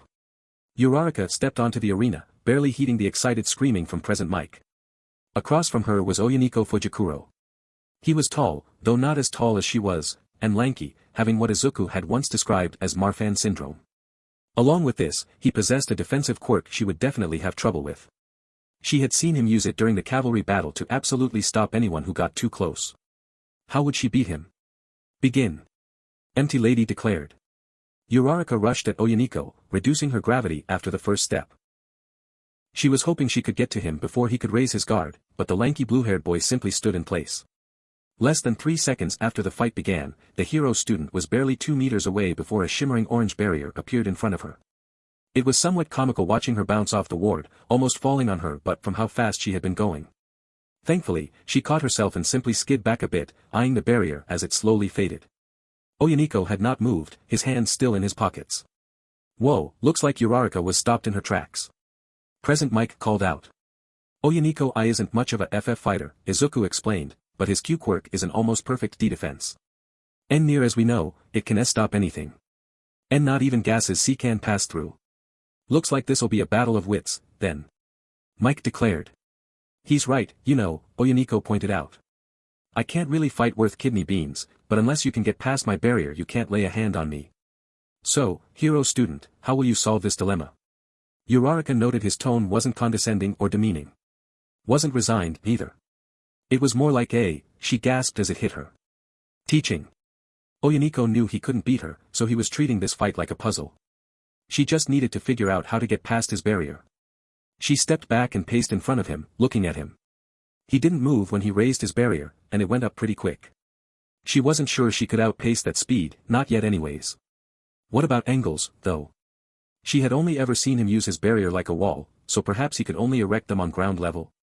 And how big could he make them? Uraraka gave a chuckle. It looked like Midoriya's analysis skills rubbed off on her a bit. Well, may as well put it to good use. Still with reduced gravity, she leaped into the air at Oyuniko. Releasing her quirk in midair, she fell at the Gen Ed student with her leg extended. Oyuniko watched her descent and shrugged. Again, 2 meters away she was met with a barrier. This one, however, was in the air and at an angle, perfect for blocking her kick. Clenching her teeth, she kicked off the barrier and landed on the ground. Now she knew his quirk could be used in midair. However, she also knew he watched her. That meant his quirk was controlled with his sight. He had to look at where his barrier went up. She also noted every time he used his barrier it had been within 2 meters. Was that a range limit, or a range preference? Come on, Oyaniko was now doing a small dance, you gotta think faster than that. Villains won't give you time to think. Hurry up. Uraraka gritted her teeth, and formed an idea. She had watched Cementos repair the arena earlier. She knew the arena wasn't a single mass of stone, but rather a lot of smooth concrete blocks laid in place. They were snug enough that they didn't need mortar to be held in place. That also meant they weren't technically secured. The hero student smirked and rested her hands on the ground. Oyaniko and the audience watched with curiosity, then shock as Uraraka stood up, lifting a pair of concrete blocks with her quirk. She had a knowing smirk as she moved one of the blocks above the other before pulling her hands back. With a grunt of effort, she punched both blocks at Oyaniko. One block flew right at him, the other flew at angle which, once gravity was restored, meant it would hit Oyaniko from above. This time, the Gen Ed student had a look of fear as he raised a barrier 2 meters in front of him to stop the first block, then quickly pulled that barrier down and pulled it back up less than half a meter above his head to stop the other block. He gave a nervous chuckle as Uraraka smirked. Now she knew he couldn't move while holding a barrier, could only create one barrier at a time, and only up to a certain size. Otherwise he could have simply raised one big barrier to stop both blocks or dodged either one. Now she knew what to do. Pulling up one more block from the ground, she threw this one at an overhead angle at Oyaniko while rushing right at him. The blue-haired boy watched the student. With her speed and the angle of the concrete block, they would both hit him at the same time, and from 2 different angles for a single barrier to stop them both. For the first time the entire match, Oyaniko leaped to the side and raised a barrier in front of him, thus dodging the block and stopping Ochako. Or so he thought. The moment he dodged, Uraraka surprised everyone by leaping up at the block. At the exact moment Oyaniko raised his barrier, Uraraka used the side of the flying block to leap at Oyaniko from an upward angle. By the time he realized what she had done, she was already over the top of his barrier. The Gen Ed boy gasped as Uraraka's massive hand grabbed his face, negating his gravity, and dashed several meters before hurling him from the arena and restoring his gravity. The Gen Ed student glanced behind him and a barrier formed to stop his flight before canceling it, then he quickly looked down to create another one underneath. He was now sitting on a barrier above the grass, still within jumping distance of the arena. Looking back at Uraraka, he saw her standing on the edge, smirking and popping her knuckles. He knew this meant that, if he tried to leap back into the ring, she would simply punch him back out again. Instead of frowning, Oyaniko laughed. Well done, hero student. With those words, he cancelled the barrier from underneath and softly landed on the grass below. The instant his feet touched the grass, the PA blared up and empty lady declared Uraraka the winner. As the fight was declared ended, Uraraka leaped down from the ring and walked to Oyaniko. Didn't hurt you too much, did I? She asked with genuine concern. I'm fine, Oyaniko laughed. You did good out there, thinking outside the box. I look forward to seeing how you handle Kagero-san. He bowed and began walking back towards the 1C area as Cementos got to work making more concrete for the arena. Uraraka smiled and walked back towards her own class, feeling giddy about how she was able to outthink her foe. Honestly, it was only because of hanging out with Izuku that she could even think like that. She definitely had to thank that adorable midget for the help later. She giggled as she thought about Izuku, wondering if he'd accept a dinner invitation later. When she entered the hallway leading to the 1A area, she stopped in her tracks. Not far away was that pretty girl from before, the one looking for 1C. It looked like she was talking to some older students, maybe her classmates. Uraraka just stood in place and looked at the golden-haired beauty, blushing a bit when she laughed at something another student said. It was at this point she remembered this pretty lady was the same girl who first asked Izuku about his past a few weeks ago. How had she missed the girl back then? After a minute or two, the group turned away and walked down the hall, leaving Uraraka alone. She stayed rooted in place, her mind still on the pretty girl. Holy crap, she whispered to herself, I think I'm by. And we're back. Mike shouted a few minutes after Uraraka's fight ended. With the arena repaired, again, we're ready to get started. Call it off, Mito Kun. You got it. Izuku laughed. Up next is present Mike, are you seeing this? To the confusion of everyone present, Hatsume and Moriboshi both walked onto the arena at the same time from the same side. Only increasing the confusion, Moriboshi was wearing an ungodly amount of equipment and gear. Between the gauntlets, the greaves, the helmet and everything else, it was almost reminiscent of a certain speedy hero's outfit. What's going on? Mike asked. Why does Moriboshi have all that? Izuku vocalized. The non-hero course students are allowed to use support gear, so. Read to amaze the crowds, Moro-chan. Mei asked her compatriot. With a nod from the smirking Gen Ed student, Mei tapped the headset in her ear and cleared her throat. Good afternoon, UA Academy. As Mei yelled this, her voice poured from the PA system. What the how is she? Did she just hack our audio systems? Mike asked in shock. Izuku was covering his face to stifle a laugh. Just roll with it. I'm Hatsum MEI, the pink-haired inventor yelled, support course student today, support gear genius in the future. And today my assistant and I have one hell of a presentation for you, so any support gear companies better pay close attention. Arms up, Moro-chan. The Gen Ed Ice girl nodded and raised her covered hands high. Mei pulled out a remote control of some kind and hit a button on it. Mere seconds later, snow streamed from the gauntlets, slowly covering the arena. To start things off, specialized gauntlets for anyone with ice quirks. Got a quirk that's hard to control? Just want to have a snowball fight in July? With these gauntlets, any quirk-generated ice can be ground into snow in mere seconds. They can also function as fire extinguishers. Amazing! Moriboshi exclaimed with insincere awe as she pirouetted around the arena, spraying snow left and right. Should we stop her? Mike asked Midoriya. The quirkless student simply laughed and shook his head as Hatsum demonstrated the next piece of equipment. With the sole exception of Class 1C, who were all laughing their heads off. The audience was silent as Hatsum and Moriboshi did their 10-minute demonstration of ice-reliant support gear. At the conclusion, Mei kept her word and simply stepped out of bounds, though it was another few moments before Empty Lady called it. See, Moro-chan. Mei smiled to her assistant. Told you that wasn't so bad. Yeah, you were right, the icy girl admitted, now help me out of these, the belt's beginning to chafe. Mei laughed in reply and began the task of removing the gear, reminded of when she'd help Izuku remove his mobile desk. Meanwhile, Todoroki was busy emailing the 10-minute video he had recorded on his phone to his own email to make sure it would be safe on his computer. Not only was that actually some pretty neat gear, but for some reason he thought Moriboshi looked pleasing in armor like that. Nedzu was in his office, chuckling from the display. He figured something like this would happen if Hatsum was involved. He knew her demonstration would make an impact, too. Now he could only wait and see just how many gear companies would compete for the privilege of working with the first-year savant. He was shaken from his thoughts by a heavy knocking on the door. Checking the camera, Nedzu quirked an eyebrow when he saw who was standing outside. Flipping a switch, Nedzu opened the door from his desk, and his guest calmly stepped in, not reacting to the door closing behind him. He didn't say anything as he gave a slight bow before sitting in the chair across from the principal. You're here a few days early, Nedzu started. Midoriya won't be told until Monday. I am aware, the man said with a gravely voice.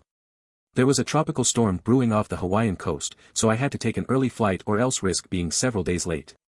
I guess that's understandable, Nedzu shrugged. So, at the moment, what do you think of young Midoriya?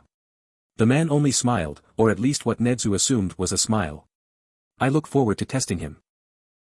Chapter end notes. Clever Uraraka is best Uraraka. So, who do you think this new man that knows Nedzu is? What sort of test do you think he's gonna give Izuku? It'll still be a bit before we learn, but hey. Sorry if this chapter seems short, it felt like it was longer while I was writing it. Next chapter is gonna have 3 matches in it, but only because the first 2 are kinda short. See you next time. Display and focus. Chapter notes. Warning you now, this chapter might be a bit on the short side, but it does cover the last 3 fights of the first round. Hope you still find them enjoyable. See the end of the chapter for more notes. ALRIGHT. Mike shouted as Moriboshi and Hatsum exited the arena. Now that the demonstration is over, it's time for the next match. Hopefully this one will be an actual fight. At least the arena didn't need repairs this time. Izuku laughed. The next contestants are Asano Arioko of Class 1C v versus Keikaminari Denki of Class 1A. Please come on up. Asano was a little nervous as she stepped out. Her quirk was a gigantism 1, and her current maximum height was 5 meters.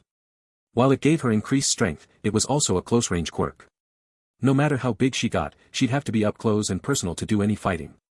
Meanwhile, her opponent was Kaminari Denki. According to Izuku's report, the kid was essentially a lightning mage able to conjure electricity at will. Worse yet, he could either shoot it out like bolts or keep it close to his body. In other words, he was good at any range. And she had to fight that. The Gen Ed student focused on breathing as she walked up the steps onto the arena. Just a few meters in front of her was the blonde electro kid. He was looking away, waving at his class. When he turned back to look at her, he suddenly froze with a fearful expression. What was that about? Why, you're the girl from the cafeteria, he pointed. The big one who threw Monoma out the doors like a wet paper towel. Crap, I didn't know it was you. Asano quirked an eyebrow. He was afraid of her. She could work with that. Okay, kids, Empty Lady smirked, you know the rules, right? Begin. The very instant the heroine declared this, Asano grew to her full 5-meter height in under a second, looming over Kaminari and screaming while making a scary face. Kaminari's response was to scream and shoot electricity from his legs and feet, causing it to arc across the ground. None of it got above Asano's rubber-soled shoes. When the electricity stopped, Asano quickly grabbed Kaminari with both hands and lifted him off the ground. Now you're mine, little dash, wheeeeeyyy. Asano went silent. The electric kid in her hands didn't look scared anymore. In fact, he looked kinda goofy. His eyes were wide and cross-eyed, he was kind of drooling, and giving a thumbs up with both hands. Instead of words, he just kept cheering like he was seeing a sports game. No one else made any noise, not even from the audience. And then Asano remembered Izuku's report saying Kaminari went brain dead if he used too much power. Any lingering impressions of a fight finally dropped completely. Asano's expression turned from scary to confused as she looked around. After a few moments, she slowly walked to the edge of the arena, knelt down, and dropped Kaminari on the grass like she was releasing a fish into water. The hero student just lay there, giving his thumbs up and cheering to the sky. Empty Lady cleared her throat after a few seconds and gestured to the now normal-size Asano. Kaminari Denki is both out of bounds and unable to continue. The winner is Asano Ryoko. Asano gave a nervous laugh as she exited the silent arena. That was significantly less painful than she thought it would be. She turned and watched the medical bots carry Kaminari off the field. Electricity might be a good quirk, but he'd need to get better control of his emotions if he wanted to be a hero. Crap, this means I'm gonna fight Moriboshi next round, Asano grimaced. Meanwhile, up in the commentator's booth, Mike was facepalming while Izuku was giggling. That, Mike sighed, was anticlimactic. See, can't all be awesome, Izuku shrugged. Ida was doing some final stretches before his fight. He hadn't really watched the fight between Asano and Kaminari, knowing neither one could hold a candle to that Moriboshi girl. Technically, he doubted he could beat her either, but he would certainly give his best effort if he got that far. No, when he got that far. He was the younger brother of Ingenium. He would make it. His name was called, and the speedy student briskly walked to the arena. His opponent was Kikushu Hifumi. Crap, which one was that one again? Ida was ashamed to admit he did not know Class 1C nearly as well as Class 1C seemed to know Class 1A. Was it the boy with the spikes? Or was it, the large boy who was currently dancing on the other side of the arena? As Ida stepped onto the arena, he saw Kikushu dancing on his side, making quiet grunts every few movements. He wasn't stretching, he was legitimately dancing. Watching him twist and twirl, it was almost like watching a dancing water balloon with how his body undulated. Tenya could hear several people in the audience were laughing at the rotund boy's antics. How could his opponent do something so ridiculous in front of the audience, the entire nation? Even after Mike announced the students' names, after Empty Lady declared the fight to begin, Kikushu just danced to the beat of his own drum. Can't you take this seriously? Ida asked his opponent. All of Japan is watching us. Which means this is the perfect time to show off my dance moves. Kikushu laughed as he spun in a circle. Call this move the Darunia spin. Followed by the Ethiopian shimsham. The large student proceeded to make weird noises as he shuffled left to right, gesturing at Ida. Come at me, bro. Ida sighed and shook his head in resignation. It appeared he would have to show his opponent how serious he was. Normally a hero shouldn't just rush into a fight, but when you can rush as fast as Ida Tenya, it wasn't necessarily a bad strategy. Revving his engines, Ida rushed at the rotund Kikushu. When he was a few meters away, the fat student looked up and raised both arms. Praise the sun. And then he vanished. Ida's eyes widened. Where did he go? Surely such a large person couldn't move faster than he, right? As Ida started slowing down, his gaze fell to the floor. To his surprise, he found his rotund foe. Kikushu was literally flat against the floor, looking up at Ida with a determined smile and giggling menacingly. Tenya remembered too late that this was Kikushu's quirk, and tried to come to a stop just after stepping over him. Fanfiction. Kikushu shouted as he turned 3D, unleashing a shockwave that pushed Ida closer to the edge of the arena. Before he could regain his footing, Kikushu turned to the hero student and flattened himself again, this time his back moving towards his stomach. With another NFHN. Kikushu turned 3D again, his gut shooting forward and directing his shockwave at Ida. This combined with his already unsteady footing sent Ida flying the last couple meters off the edge. The instant Ida hit the grass, Empty Lady raised her hand. Ida Tenya is out of bounds, the giant heroine declared. The winner of this fight is Kikushu Hifumi of Class 1C. The crowd was mostly silent, with the limited cheering coming from the student body. The entire fight, from Empty Lady's announcement to Ida's fall, lasted less than a minute. With how quick everything went, it almost looked like Ida jumped off the stage of his own accord. Ida, meanwhile, just lay on the grass, his eyes wide with bewilderment. He lost. He lost in the first round. His brother saw. His school saw. All of Japan saw him lose in such an embarrassing fashion. He didn't even land a single blow on his opponent. In an attempt to hide his shame, he quickly sat up, got to his feet, and walked off the field without a word. In the commentator's booth, Izuku was looking down at Mike, who had fallen from his seat out of sheer exasperation. Said hero's feet were straight up in the air, like someone had punched him. Izuku started. Quiet, Mike ordered. Ida was standing in the gate, not willing to return to his classmates. He felt nothing but shame at such a defeat. Suddenly, his body began to shake. Someone was calling him. He almost didn't want to pick up, but knew things would be worse if he didn't. With a resigned sigh, he pulled his phone out and answered it. He didn't get the chance to say anything before hearing laughter from the other side. Oh my God, Tenya, that was hilarious, the other side laughed. Brother? Ida blanched. His older brother, Tensei, had called. And he was laughing. You just kinda went zoom, off the edge. Oh man, brother, that kinda made my day right there. Tenya was confused. Why you're not mad, he asked his older brother. Why would I be mad? Tensei's laughter diminished to a quiet chuckling. You lost the sports festival. So what? I never won any of mine when I was in UA. Heck, in my third year I lost in the second event, remember? Don't let this weigh you down, brother. Tenya couldn't help but smile at that. His brother wasn't mad. He was right, as usual. He shouldn't have let it get to him. It wasn't an actual life-or-death situation. Suddenly he heard a ringing from Tensei's side. Well, time to go on patrol. See you later, Tenya. Ida gave his own farewell as the line went dead. He was smiling now. His brother always knew just what to say to fix things. Slipping the phone back into his pocket, Ida began walking back to his class section of the stands. Oh okay, everyone. Izuku announced. Present Mike refuses to get off the floor, so I'll be CC calling the next fight. Would Gorogoro Mamoru and Todoroki Shudo please come to the stage? The two students walked to the arena from their respective sides. I am pretty sure we'll have a fight this time. Gorogoro is someone who only narrowly failed the hero practical, and Todoroki is definitely no lightweight either. Todoroki walked onto the arena, giving his opponent a disinterested look. He had seen Gorogoro a few times before, remembering the spiky boy from the USJ. Todoroki didn't get too good a look at him back then, but now he could see the Gen Ed student was thick. He kinda looked like a dwarf that had been stretched out with a rolling pin. At least his spikes were only on his arms and back. As Izuku spoke more about each student and Empty Lady recited the rules, Shudo contemplated how to beat his opponent. If this fight occurred even a couple weeks prior, he probably would have just threw a glacier at him. Now, though, he felt like being nicer.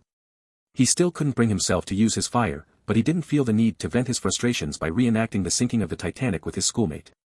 Begin. Empty Lady yelled. Todoroki raised his hand and shot a rod of ice at Gorogoro. The stocky student smiled and ducked under the rod. Then, to everyone's surprise, he curled up and rolled at Todoroki. The icy student's eyes widened as he narrowly dodged the rolling student. That was Gorogoro's quirk. Todoroki thought he just had spikes, but thinking about the spikes' placement it kind of made sense now. Oh hey. Present Mike roared through the speakers. Looks like this fight won't end so quickly. When did you get off the floor? Izuku asked. Todoroki ignored the commentators and shot a wall of ice at Gorogoro. The spiky student responded by uncurling and punching through the ice. Todoroki tried to hit him with more ice as he flew through the hole, but Gorogoro once again curled up and sped under the ice. Shudo tried to create a lot of ice to stop his rolling, but it shattered the instant he hit it. Again, Todoroki had to leap aside. This wasn't gonna be easy, but after that last pass Todoroki realized something. His ice needed room to grow, making him better at mid-long range combat. Gorogoro, however, had presented two flaws in his attack style. Two flaws that Todoroki could easily exploit. He utilized the first flaw by using a new trick he had devised after watching Moriboshi during these past couple weeks. Rather than shoot his ice out, he slowly covered his right arm with it while dodging Gorogoro's rolls and occasional punches. True, he had done similar things in the past, but this time was special. He closed his fist and focused on making more ice over it. It was crude and not nearly as beautiful as what Moriboshi could make, but he had effectively made an ice hammer on his hand. It was heavy, but he wasn't weak. Now he just had to lure Gorogoro in. Todoroki moved back, closer to the edge of the arena. He knew Gorogoro wouldn't try to roll directly towards the edge of the area. He was blunt, not stupid, but his idea would still work. Now standing adjacent to the edge, Todoroki quickly raised a line of ice spikes to his right. To an untrained eye, it looked like a wild, easily avoided strike. However, several of the heroes in the audience recognized it for what it was. Gorogoro rolled past the spikes, now coming at Shudo from next to the edge. Shudo raised his hammer hand and leaped away as Gorogoro rolled past him. Just as the rolling guy shot past, Todoroki smashed his hammer against Gorogoro's back and exploited the second flaw. Similar to Asano hitting the Nomu those few weeks ago, Shudo's hammer shattered as the added momentum of the strike propelled Gorogoro further than he anticipated. The Gen Ed student unrolled at the last moment, but it was still a moment too late as he fell from the arena and into the soft grass. Gorogoro is out of bounds. Empty Lady yelled. Todoroki wins. This time the entire audience was roaring with excitement. What an exciting first round. Present Mike roared through the speakers as Todoroki left the arena. If you would all turn your attention to the screens, you can see what the next fights will look like. Midoriya, hit the button. The Greenette nodded and pressed the button that updated the tournament brackets, showing who would be facing who in the next round. Sakai Hibi, C, vs Tokoyami Fumikage, A, Kaguro Kiana, C, vs Urariko Chako, A, Moriboshi Ayumi, C, vs Asano Ryoko, C, Gakushu Hifumi, C, vs Todoroki Shudo, A. Looks like Class C is still dominating the board. Mike laughed. G got some good matches C coming up. Izuku piped up. Everyone take a F15-minute breather, we are gonna roll these next matches out F fast. Todoroki was only half listening to the announcement. As he walked down the hall towards his classmates, he ran into someone else. Moriboshi-san, he vocalized as the white-haired ice queen leaned against the wall. Covering your arm in ice was a neat trick, she smiled. You should be more careful, though. Even I could tell you were this close to getting frostbite before that last hit. You need to use your fire if you want to do any more than that. I know, Todoroki admitted. Problem is there's something. I don't know what it is, but any time I think about using my fire, I can't. Moriboshi regarded him coolly, seeing his inner turmoil, his desire to improve. I'm not a psychologist, she stated, so I don't know how exactly to help you. If you can't use your fire because you still associate it with your father, try to associate it with something else, maybe? Give it some thought. Then she took his hand and started pulling him down the hall. Before that, though, we're getting you something warm to eat. Since Moriboshi was looking away from Todoroki, she had no idea that food wasn't the only thing getting warm in that moment. Chapter end notes and thus ends the first round. So, which fight, or equivalent, has been your fave so far? Tell me what you think, I subsist on reader comments. Happy face, next time, we'll get some more conversations between people, and the match between Snake Boi and Burr Boi. Who do you think is gonna win? Take a guess. Happy face, edit. It occurred to me I forgot to explain the two flaws in Gorogoro's style in the FIC, so I shall explain them here. The two flaws were that Gorogoro needed time to reach his full speed while rolling, and he could not turn too sharp while rolling. Todoroki exploited this by A, using his speed-up time to form the ice on his arm, and B, use his lack of sharp turns to lure Gorogoro into a situation he could not dodge. I hope that answers any future questions about the flaws. Focus and function chapter summary in which words and fisticuffs are exchanged. Chapter notes. Howdy do dear. Ready for the next segment of the festival? Hope you are. XD sorry if this chapter seems short and kinda lame, it's another slight transitory chapter that'll lay the groundwork for a fair few future plot events. Hope you like it. See the end of the chapter for more notes. The first round had just ended. Izuku leaned back in his chair and took a few deep breaths.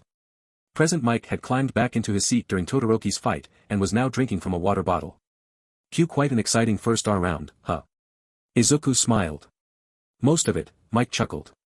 Definitely interesting all around, though. I'll admit, I really didn't expect so many of your classmates to make it this far. No way general education's gonna be forgotten this year. Looking at the brackets for the next round, the pro hero smirked. So, who do you think's gonna win the next round? Izuku stared at the lists in silence for close to a minute before stating his verdict. And not telling. What? Mike laughed. Come on, you gotta tell me something. And spoil the fun.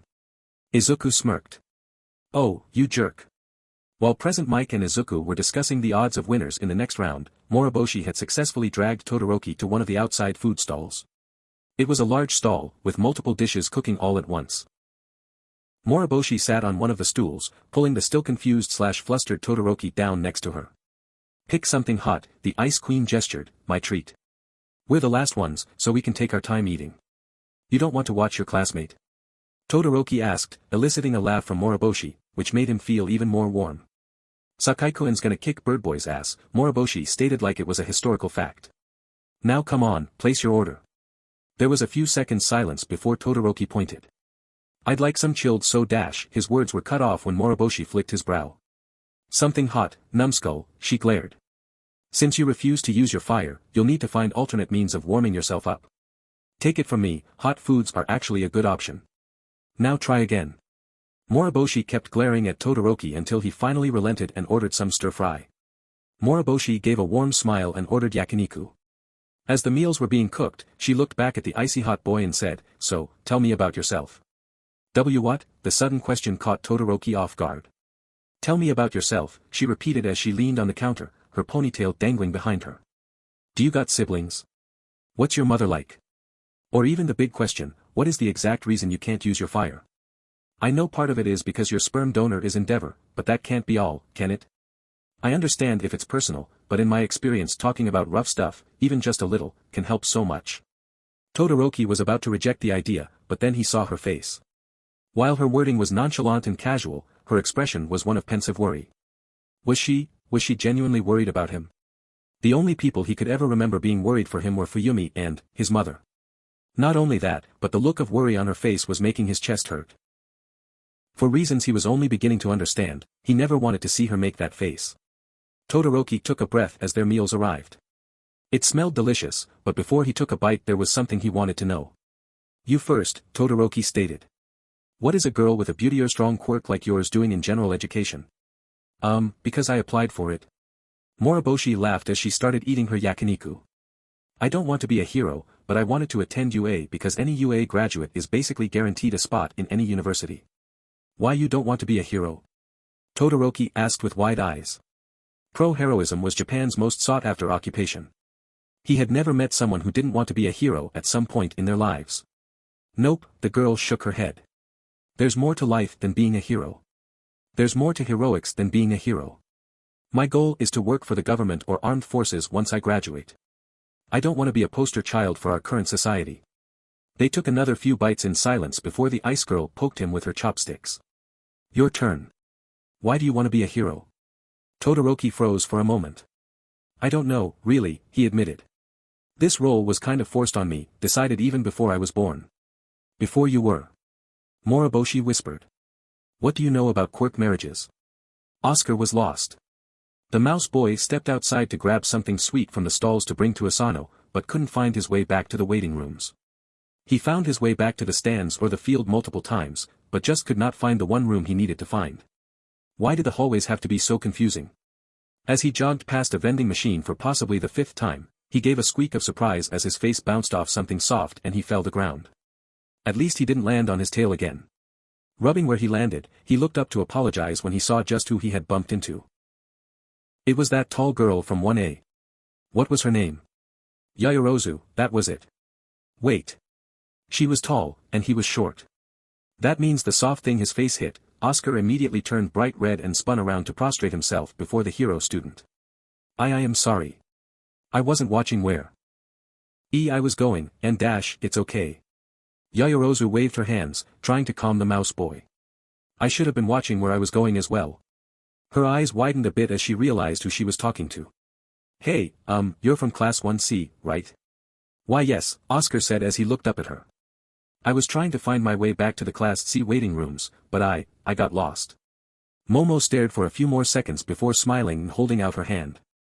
Oscar looked at her hand nervously before taking it. Momo kept smiling as she helped the mouse boy to his feet. I know where the rooms are, the hero student stated. I memorized the map earlier. I can take you to where you're headed. Really? Oscar asked. Thank you, Yaoyorozu-san. Oh, you already know my name? Momo giggled as she pulled Oscar along. The two students continued chatting, unaware they were being watched by a certain girl with green scales.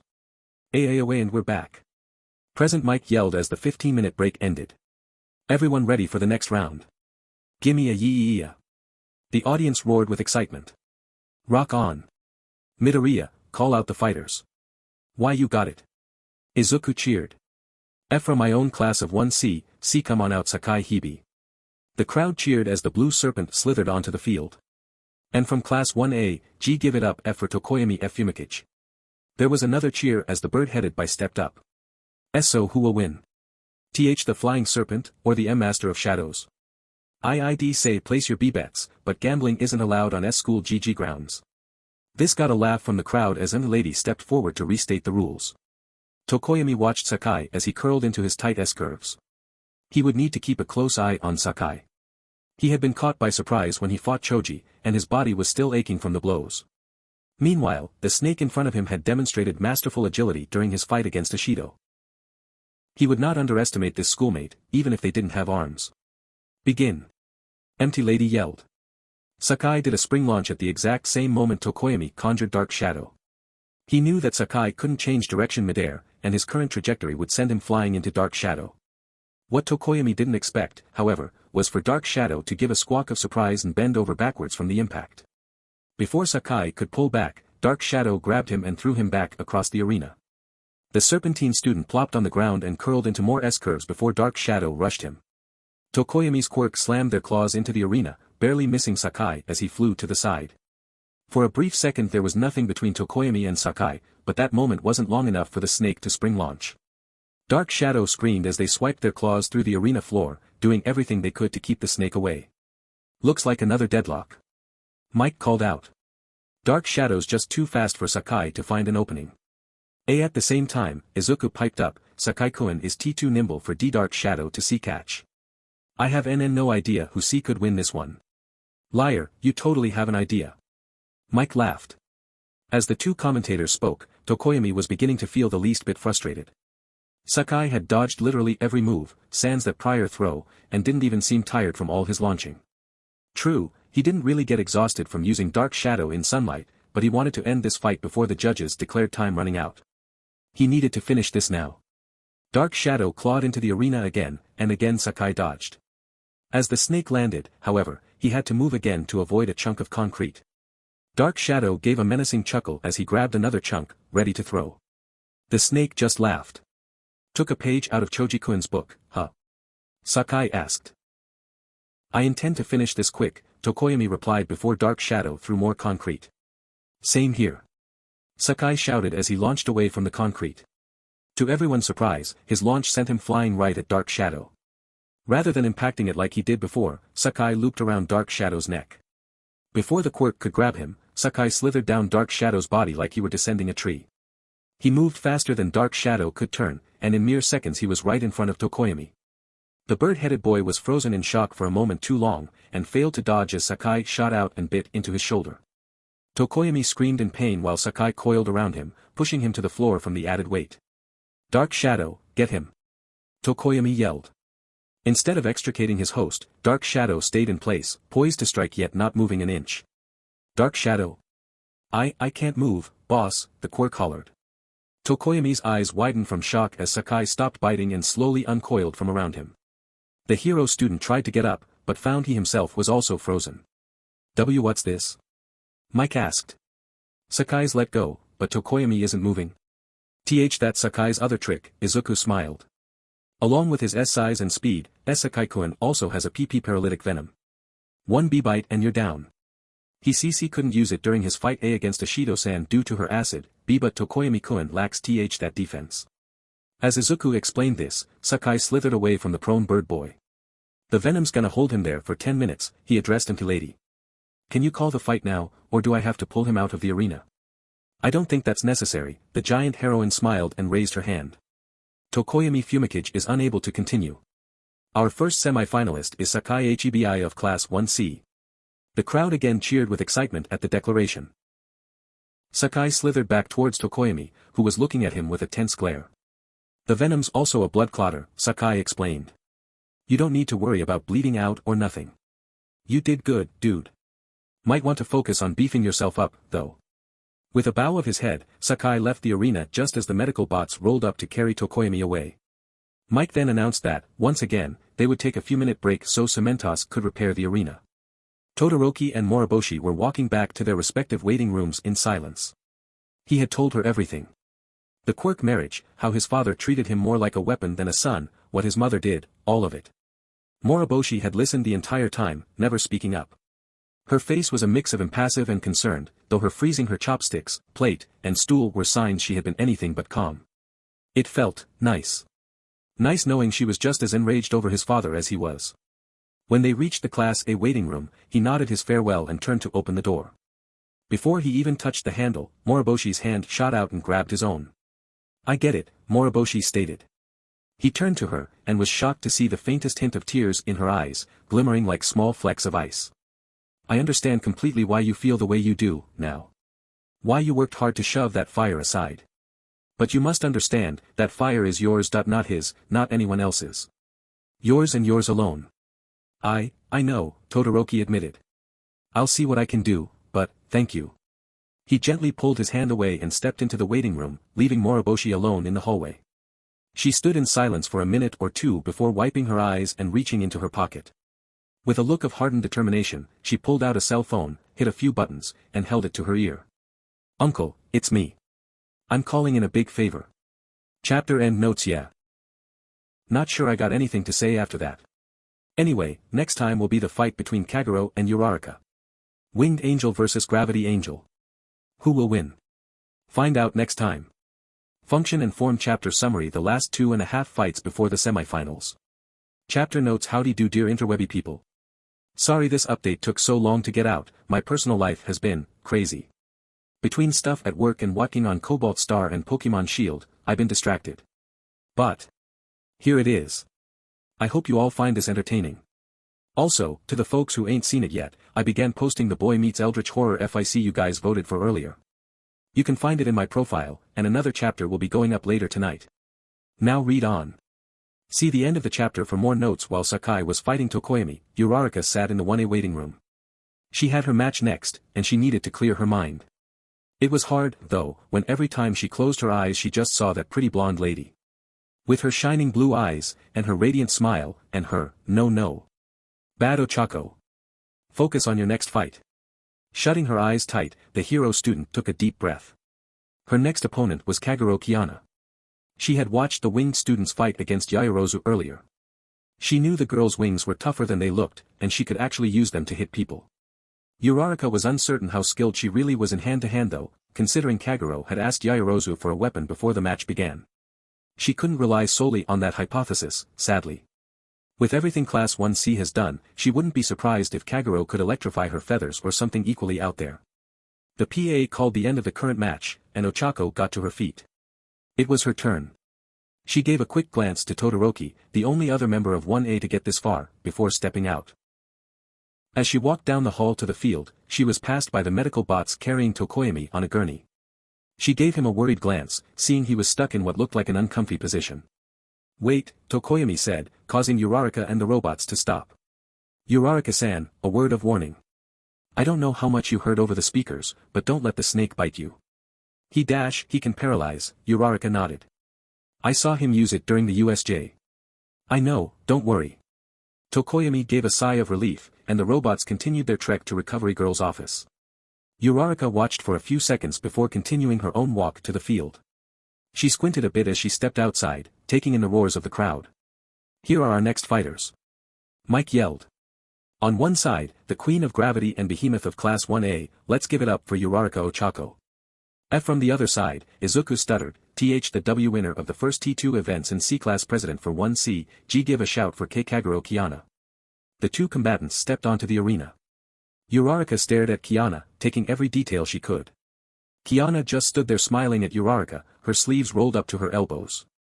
Kiana wasn't as tall as Ochako, nor as muscular it seemed, but she still gave off a very confident air. "No weapon?"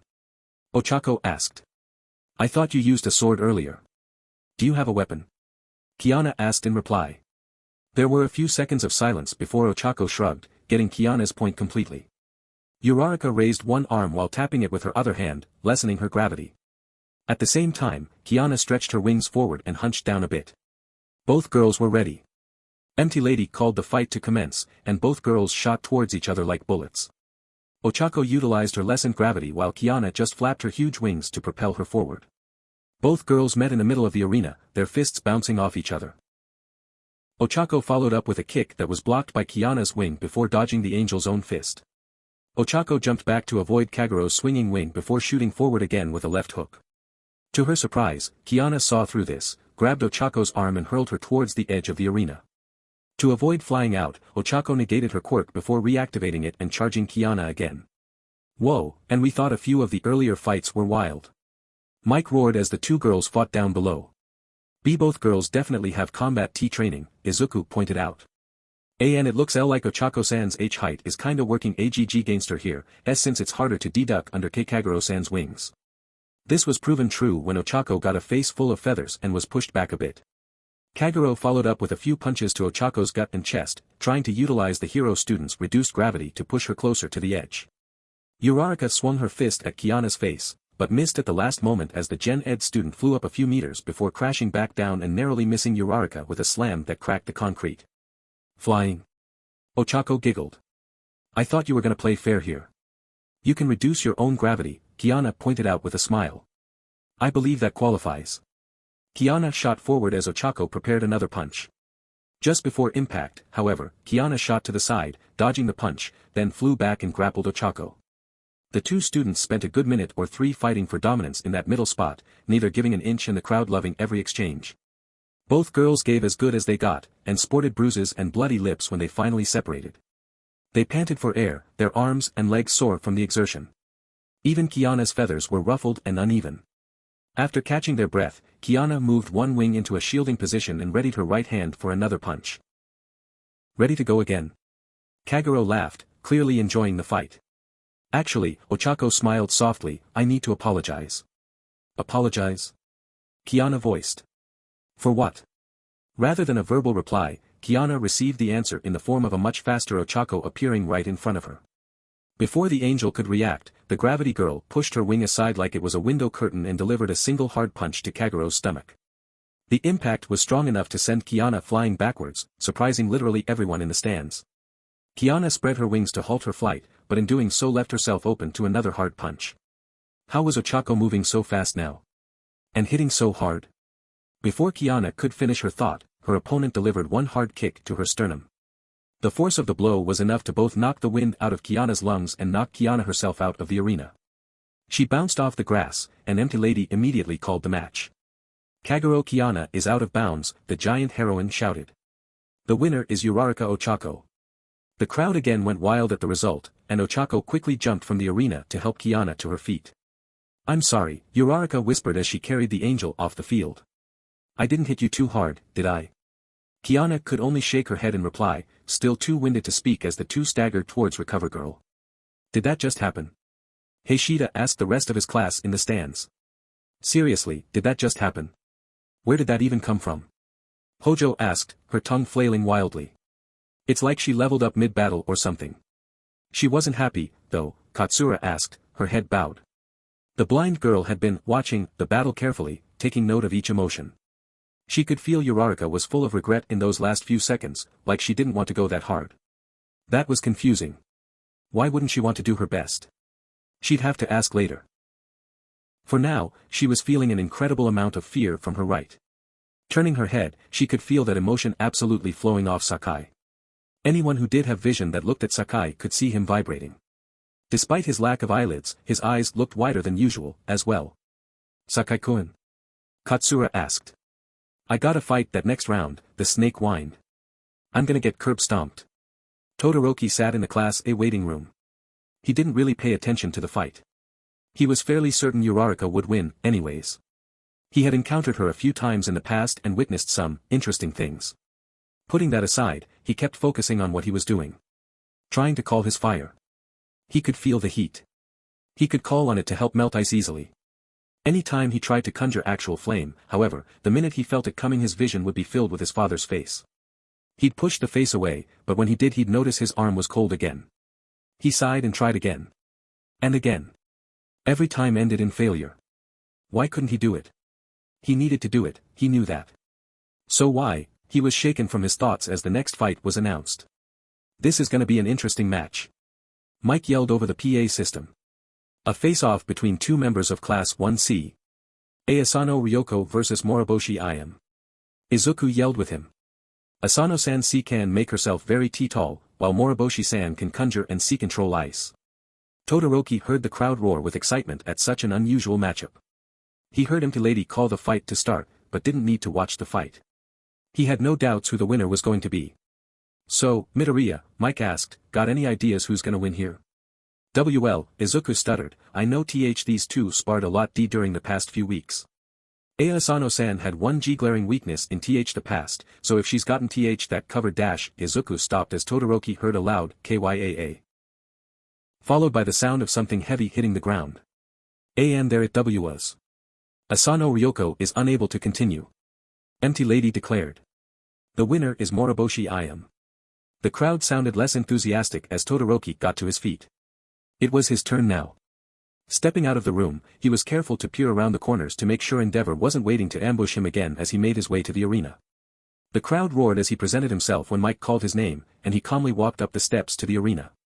Across from him was Kikushu Hifumi, who was not dancing this time. Todoroki remembered his fight against Ida earlier, assuming one could call it that. He remembered this rotund schoolmate could flatten and inflate himself pretty quickly, and unleash a shockwave each time.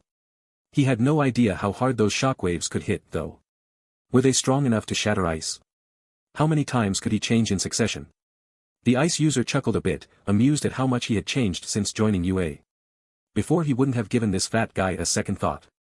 He guessed all the times 1C had surprised him combined with all the quirk lessons involving Midoriya were making him think more. The instant Empty Lady announced the fight to begin, Todoroki shot a panel of ice in Kikushu's direction. This was less an attack and more a test to see how fast he could shoot his ice. The rotund student dodged the ice easily and rushed at Todoroki faster than most people assumed he could move. He closed in almost before Todoroki could react, and the icy student sent out an array of ice spikes to get some space. Instead of backing away, Kikushu simply 2D himself and slipped between the spikes before 3D and rushing forward again.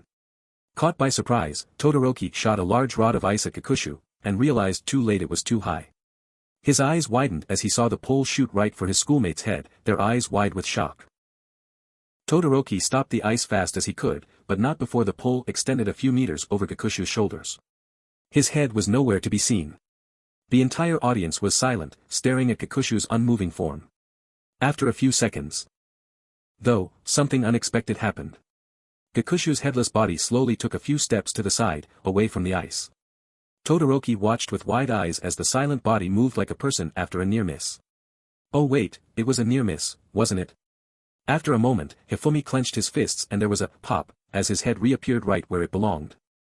Holy crap, that was close, Kikushu sighed with relief. I am so sorry, Todoroki stated wide-eyed. What was that? Mike yelled. I thought we were seeing something bad. And his file says he can only flatten his entire body. That's something he figured out during our training, Izuku quickly replied. He recently figured out how to flatten different body parts. Wait till you see how else he uses it. Todoroki had the feeling he didn't want to see that. Wincing in a premature apology, he raised his arm and threw a glacial strike at Kikushu. It wasn't as big as it could have been, but it still covered over half the arena. The large student was nowhere to be seen. Todoroki looked around. He didn't seem to be encased in the ice, but Empty Lady hadn't declared the fight over yet either. Where was he? Suddenly he heard a loud gasp from the audience. Looking at them, he noticed they were looking up, above him. Confused, he turned his attention skyward. At first he didn't see anything. Then he noticed something. It was hard to see, like it was super thin. He only spotted it when it flapped a bit, looking somewhat like a blue towel drifting down. As it got closer, he finally realized what it was. MHA. Kikushu shouted as he turned 3D above Todoroki. The resulting shockwave was enough to send Todoroki spinning and flying away from the round Gen Ed. Todoroki actually bounced a few times before he caught himself, by which time Kikushu was on the ground doing a pseudo-karate pose. You pulled out your ultimate technique, huh? Kikushu laughed. Then allow me to show off my own. He dashed forward as Todoroki was getting to his feet and decked him in the face. Before Todoroki could recover, Kikushu 2D his arm while punching with the other. This didn't bode well for the icy student. Hokuto. 100 paper fists. NNNNN fon fon fon fon fon fon fon fon fon fon fon fon fon fon fon fon fon FAHN. The entire audience watched, either cheering or dumbstruck. Of all the tricks Kikushu could use, no one expected a series of high-speed punches. Todoroki was definitely caught off guard, taking every punch the rotund student threw at him. The force of the punches was also slowly pushing him closer to the edge of the arena. What is this? Mike asked, just barely not dumbstruck enough to voice his question. His quirk, Izuku bluntly replied. Those aren't punches, he's holding his arms S straight out. He's just using it to F-flatten and E-expand his arms at a phenomenally high S speed and in alternating order, and making it look like PP punches. I think those qualify as punches, kiddo. But how will Todoroki counter them? He's completely at Kikushu's mercy. Todoroki was indeed in a tight spot. The punches themselves didn't hurt, but the shockwaves kept him addled and unable to form any ice. He just needed a brief second of respite, literally a second where Hifumi wasn't decking him. If he got that, he could retaliate. Unexpectedly, he got it when Kikushu slipped on a bit of loose ice and missed 2 punches. Those 2 misses gave Todoroki the opening he needed. Rather than form any ice, he ducked under Kikushu's fist and gave a single strong punch of his own into the fat boy's gut. This hit pushed Kikushu back a few feet, throwing him off balance and letting Todoroki throw another punch, followed by another. It was clear Kikushu was trying to go 2D, but Todoroki wasn't giving him the opening. After a few seconds of rapid punching from the ice boy, he displayed his own strength by hoisting Kikushu above his head and, with a very uncharacteristic roar, hurled him out of the arena. The large student was too dazed from the punches to even attempt to stay in the arena. Kikushu Hifumi is out of bounds. Empty Lady yelled. The last semi-finalist is Todoroki Shudo. At that announcement and with the roars of the audience, Todoroki fell to the ground. He was panting heavily and aching from all the blows. That fight had been significantly more difficult than he expected. He sat there and let a pair of medical bots lift him onto a gurney and carry him away. With some help from Recovery Girl he would definitely be able to go into the next fight, but he was honestly dreading it. What an exciting end to round 2. Present Mike screamed as maintenance teams got to work melting the glacier on one side of the arena. Looks like we got some exciting fights ahead of us.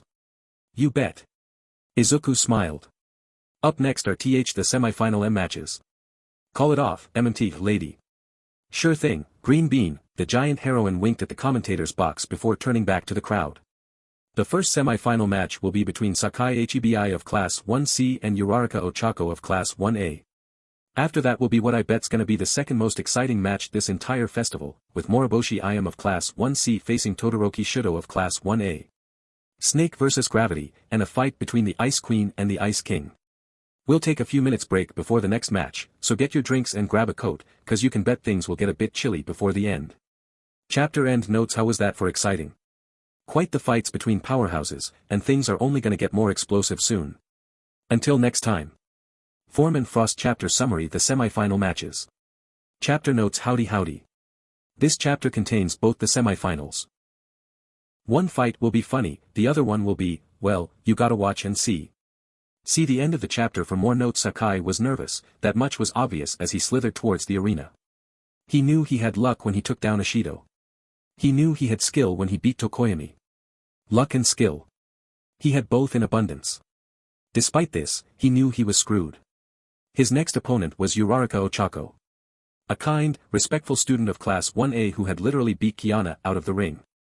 No one outside of 1C knew this, but Kagero Kiana was one of the best-built students in their class. Seriously, she had beaten both Gorogoro and Choji in arm wrestling simultaneously a week ago. Punching her would be like punching a brick wall, not that Sakai knew how that felt, as he didn't have arms, and Uraraka had punched her like she was a piñata. How did she even do that? Her quirk was gravity control. His thoughts were interrupted as he slithered out onto the grass, hearing the roar of the audience.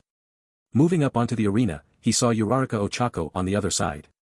She had a look of sharp determination. Yeah, she wasn't gonna lose this one. Ladies and gentlemen. Empty Lady yelled to the audience. Welcome to UA First Year Sports Festival Semifinals. Try saying that 3 times fast. She gave the audience a few seconds to laugh before continuing. Our first match is gonna be interesting, that's for sure. On one side, representing Class 1C, give a cheer for Sakai Hebi, the snake of general education. The roaring cheers boosted Sakai's morale a bit. And on the other side, representing Class 1A, give it up for Uraraka Ochako, the mass driver of the hero course. An equally loud roar came up as Ochako blushed at the praise. Addendum to the rules. Izuku called out from the booth. Why you lose if you FF forfeit, fall out of the ring, or are incapacitated due to a Q quirk or injury. And due to all the breaks we've been taking to repair the arena, the rest of the matches will have a 10-minute time limit. Everyone ready? Sakai curled into his S-curves while Ochako took up a fighting stance. Begin. Sakai launched himself at Ochako, hoping his speed would catch her off guard. Oddly enough, it did. For the first time since the festival started, Sakai's spring launch hit the intended target, getting a scream out of Ochako as the snake rammed into her. She stayed on her feet and swung her arms to grab Sakai, but only succeeded in grabbing his jacket. With a bit of a laugh, he wriggled and slid out of said piece of clothing, leaving the snake undressed and unhindered as he coiled around her. She managed to slap him and negate his gravity, but he tightened around her before she could slip away. She used one arm to keep him from coiling her completely, and her other arm to grab Sakai's jaw before he could bite her. Sakai was honestly amazed and scared how she wasn't toppling over from his weight. They stood there for a good minute or two, each trying to overpower the other and failing. In the midst of their deadlock, Sakai gave a groan of despair and did the unthinkable. In an attempt to get Ochako to loosen her grip, Sakai took his long snake tongue and shoved it up her nostril. Ochako's eyes widened and she gave a scream of disgust. Unfortunately for Sakai, this feeble trick had the opposite effect from what he desired, as she just squeezed his jaw tighter. Sakai screamed in pain and yanked his tongue from her nostril. The pain in his jaw, and the taste of her snot, caused Sakai to loosen his grip just a little bit. This little bit was all Ochako needed. With a grunt of effort, she uncoiled him from around her shoulders, grabbed his head with both hands and started spinning. With the direction she was spinning, centrifugal force slowly unwound Sakai the rest of the way. The audience watched the snake get spun around by the hero student, screaming with each pass. With a shout of her own, the frustrated Ochako gave one more spin and released Sakai. Still under the effects of her quirk, his flight was quick and straight into the wall underneath Class 1C. Some people honestly heard the sound of a helicopter during said flight. Once he impacted the wall, Ochako released her quirk and let the dizzy snake fall to the grass below. Sakai Hebi is out of bounds. Empty Lady raised her hand as Uraraka wiped her nose with her sleeve, trying to remove any residual snake drool. The first finalist of the sports festival is Uraraka Ochako. As Uraraka left the arena, Tabata and Yoshio hopped over the wall and landed next to the unmoving snake. Sakai-kun, Tabata knelt down, are you alright? Easy squeezy lemon peasy. We should get him to the nurse, Yoshio said as he hoisted one end of Sakai. Before Tabata could do the same, a giant pair of hands came down and lifted Sakai into the air. Neither of them had even noticed Asano's arrival, but there she was standing at close to 3 meters. I'll carry him, she stated before jogging out of the arena. The two boys watched her disappear into the hallway, both thankful the hallways were tall enough for her, before rushing back up to their seats. Since the arena wasn't damaged this time, they knew the next match would come fairly quickly. Moriboshi watched the fight from the waiting room. She honestly hoped Sakai'd win that one. It was not gonna be fun fighting Uraraka. As Sakai was carried out, Moriboshi got to her feet and walked to the arena. As she did, she was joined by Todoroki. He gave a nod as he walked next to her, but otherwise kept his head down. Was he feeling ill? That's never fun before a big fight. And there they are. Present Mike screamed as they emerged into the daylight. The ice royalty of the first years, give it up for Todoroki Shudo of Hero Course and Moriboshi Ayam of General Education. It seemed like the audience had endless excitement here. Both students had powerful quirks, and their fight promised to be anything but boring. They climbed the steps to the arena, giving each other a nod before moving to their respective sides. Empty Lady waited for both students to face each other before stating the amended rules to them. As she did so, Moriboshi coated her arm in ice while frost formed on Shudo's right foot. Begin. The instant Empty Lady announced this, Todoroki shot a line of ice spikes at Moriboshi. Rather than shoot ice of her own, Moriboshi glared and raised her hand. When Shudo's ice got within a few meters of her, it split and shot on either side of her. She sighed with boredom, figuring Todoroki didn't think of anything else, before suddenly getting punched in the cheek. Todoroki was right in front of her, swinging his other fist at her. She dodged this one and backflipped away a distance, shooting ice at him with each flip. Todoroki dodged these ice shards and chased after her, coating his arm in another ice hammer in record time. He swung his arm as he got close, but missed the girl and instead got a heel in his chin. While he was still staggering from the blow, Moriboshi caught his leg and pulled it out from under him. He turned to brace himself before hitting the ground, but instead found himself kissing ice as Moriboshi formed a more intricate hammer and golf swung him away. The resulting flight and roll broke most of the ice on his arm. Groaning, he used his left hand's warmth to melt the ice on his arm before jumping to his feet. The announcements from the commentator's box went unheard by the combatants, each two focused on the ice wielder in front of them. Moriboshi slowly conjured ice weapons and made them float around her, stunning many people in the audience. The moment Todoroki dashed at her, Moriboshi sent each weapon at him one at a time. Todoroki leaped and ducked under them, ignoring how their points of impact grew spikes of ice, keeping focused on Moriboshi. Once he got within punching distance again, he raised his fist before swinging his leg in a roundhouse kick. The surprise kick made contact, and Moriboshi skidded away a few meters. Before even coming to a stop, she crafted another ice hammer and rushed Todoroki. He sent another ice wave at Moriboshi, but she simply hopped around it and quickly got close to Todoroki. "Why aren't you using your fire?" she asked as she swung at his chest. "I've tried." Todoroki responded as he narrowly dodged the hammer. "I just can't get it working. Every time I try, I just see his face." He failed to dodge another swing, sent flying from the impact. "Endeavor?" Moriboshi asked, brandishing her hammer. "Then stop thinking about him." "Easy."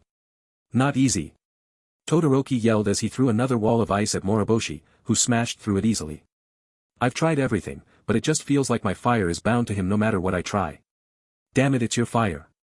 Moriboshi screamed as she knocked him back again. "Yours and yours alone. Don't let that bastard determine if you use it. Don't let yourself be bound by him." Click. In that instant, with those words from his opponent, Todoroki's mind was pulled back to an earlier time.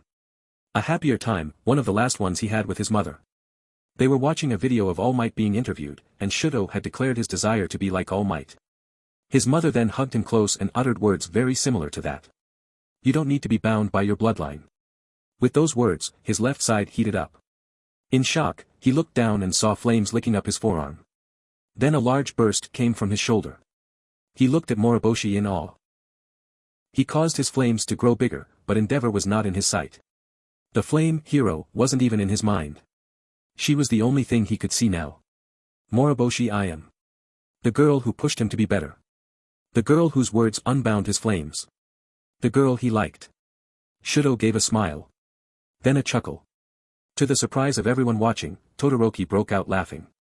Not a forced laugh, but an honest laugh, the sort he hadn't given in over a decade. "Shudo." Everyone in the stands turned to the voice, seeing Endeavor walking down the steps to the edge of the arena. He was smiling intensely, his eyes focused on Shudo's flames. "You did it. You finally dash." His words were cut short when Moriboshi threw a chunk of ice at Endeavor, which wrapped around his head with enough force to tip him backwards. "No interrupting the fighters." Moriboshi yelled, glaring at the fallen hero.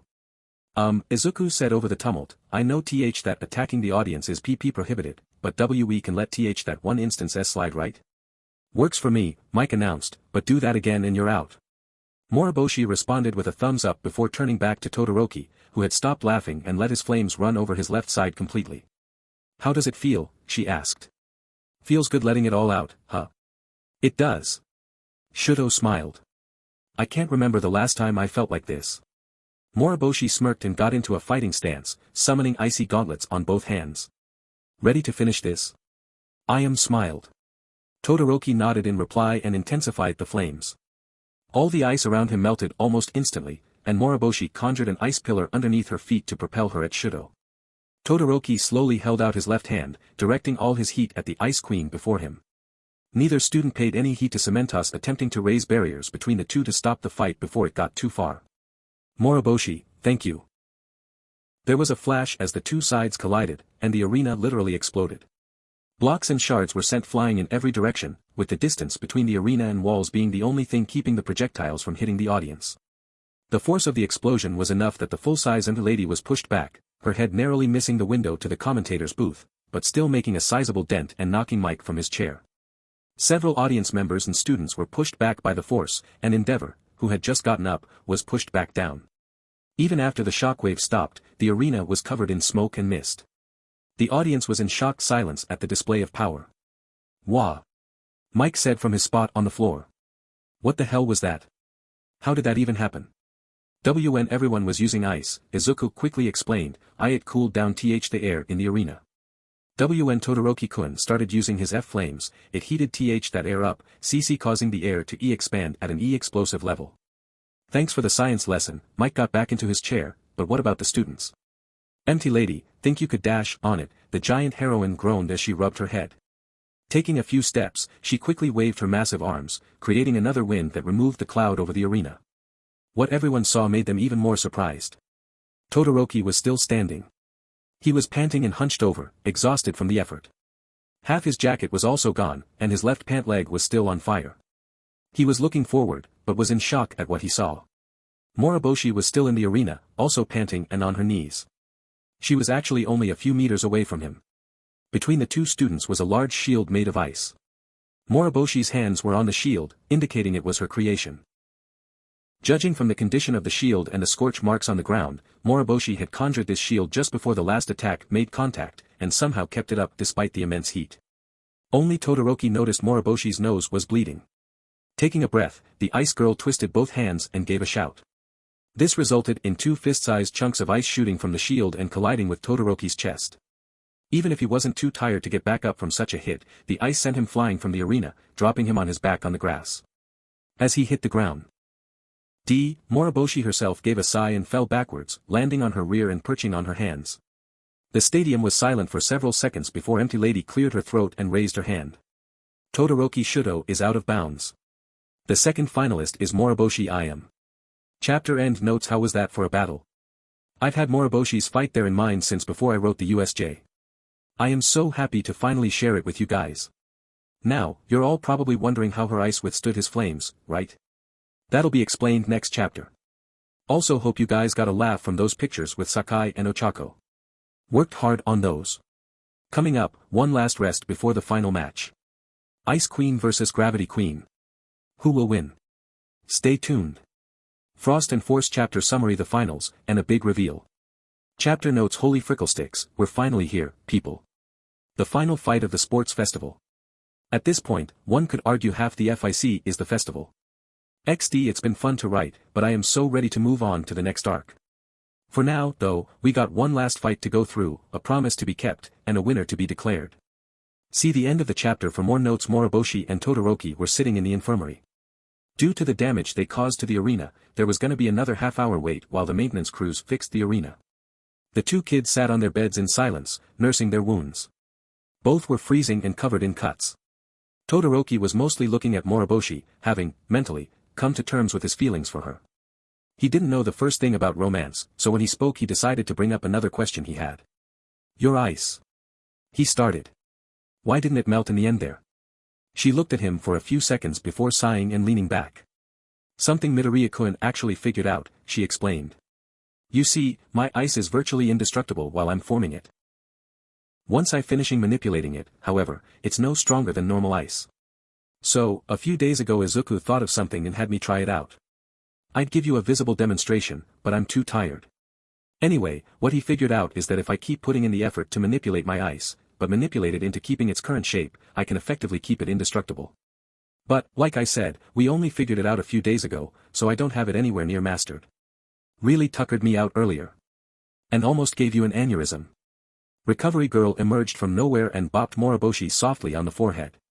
"That might be an interesting evolution to your quirk, but you shouldn't have used it when you were already exhausted from an entire day's efforts. Honestly, between that and everything else you've done, I'd say you'd be better off fight buddy." Hatsum screamed as she practically exploded into the room. Recovery Girl actually squawked in surprise as the pink-haired inventor rushed over to Moriboshi. "How are you feeling? Think you can continue? Do you want to continue?" I'd like to, but don't think I can." Moriboshi responded, surprised and unsure of Mei's sudden arrival. Mei's eyes narrowed as she shuffled through her pockets and pulled out a small bottle. The bottle was filled with a dark brown fluid with a bit of foam on top. It honestly reminded Moriboshi of root beer. "Drink this," Mei offered the bottle. Moriboshi, knowing what sort of things Mei created, was a bit hesitant at first. Looking back at Mei's face however, and seeing her worried and determined expression, convinced Moriboshi to accept the bottle. Moriboshi took the bottle and slowly imbibed the contents. It legit tasted like root beer. After finishing it, Moriboshi handed the bottle back to Mei. Before she could ask what exactly she just drank, she felt it. A slight buzz inside her. It started small, inside her stomach, but quickly expanded until it felt like her entire body was shaking. Oh wait, her entire body really was shaking.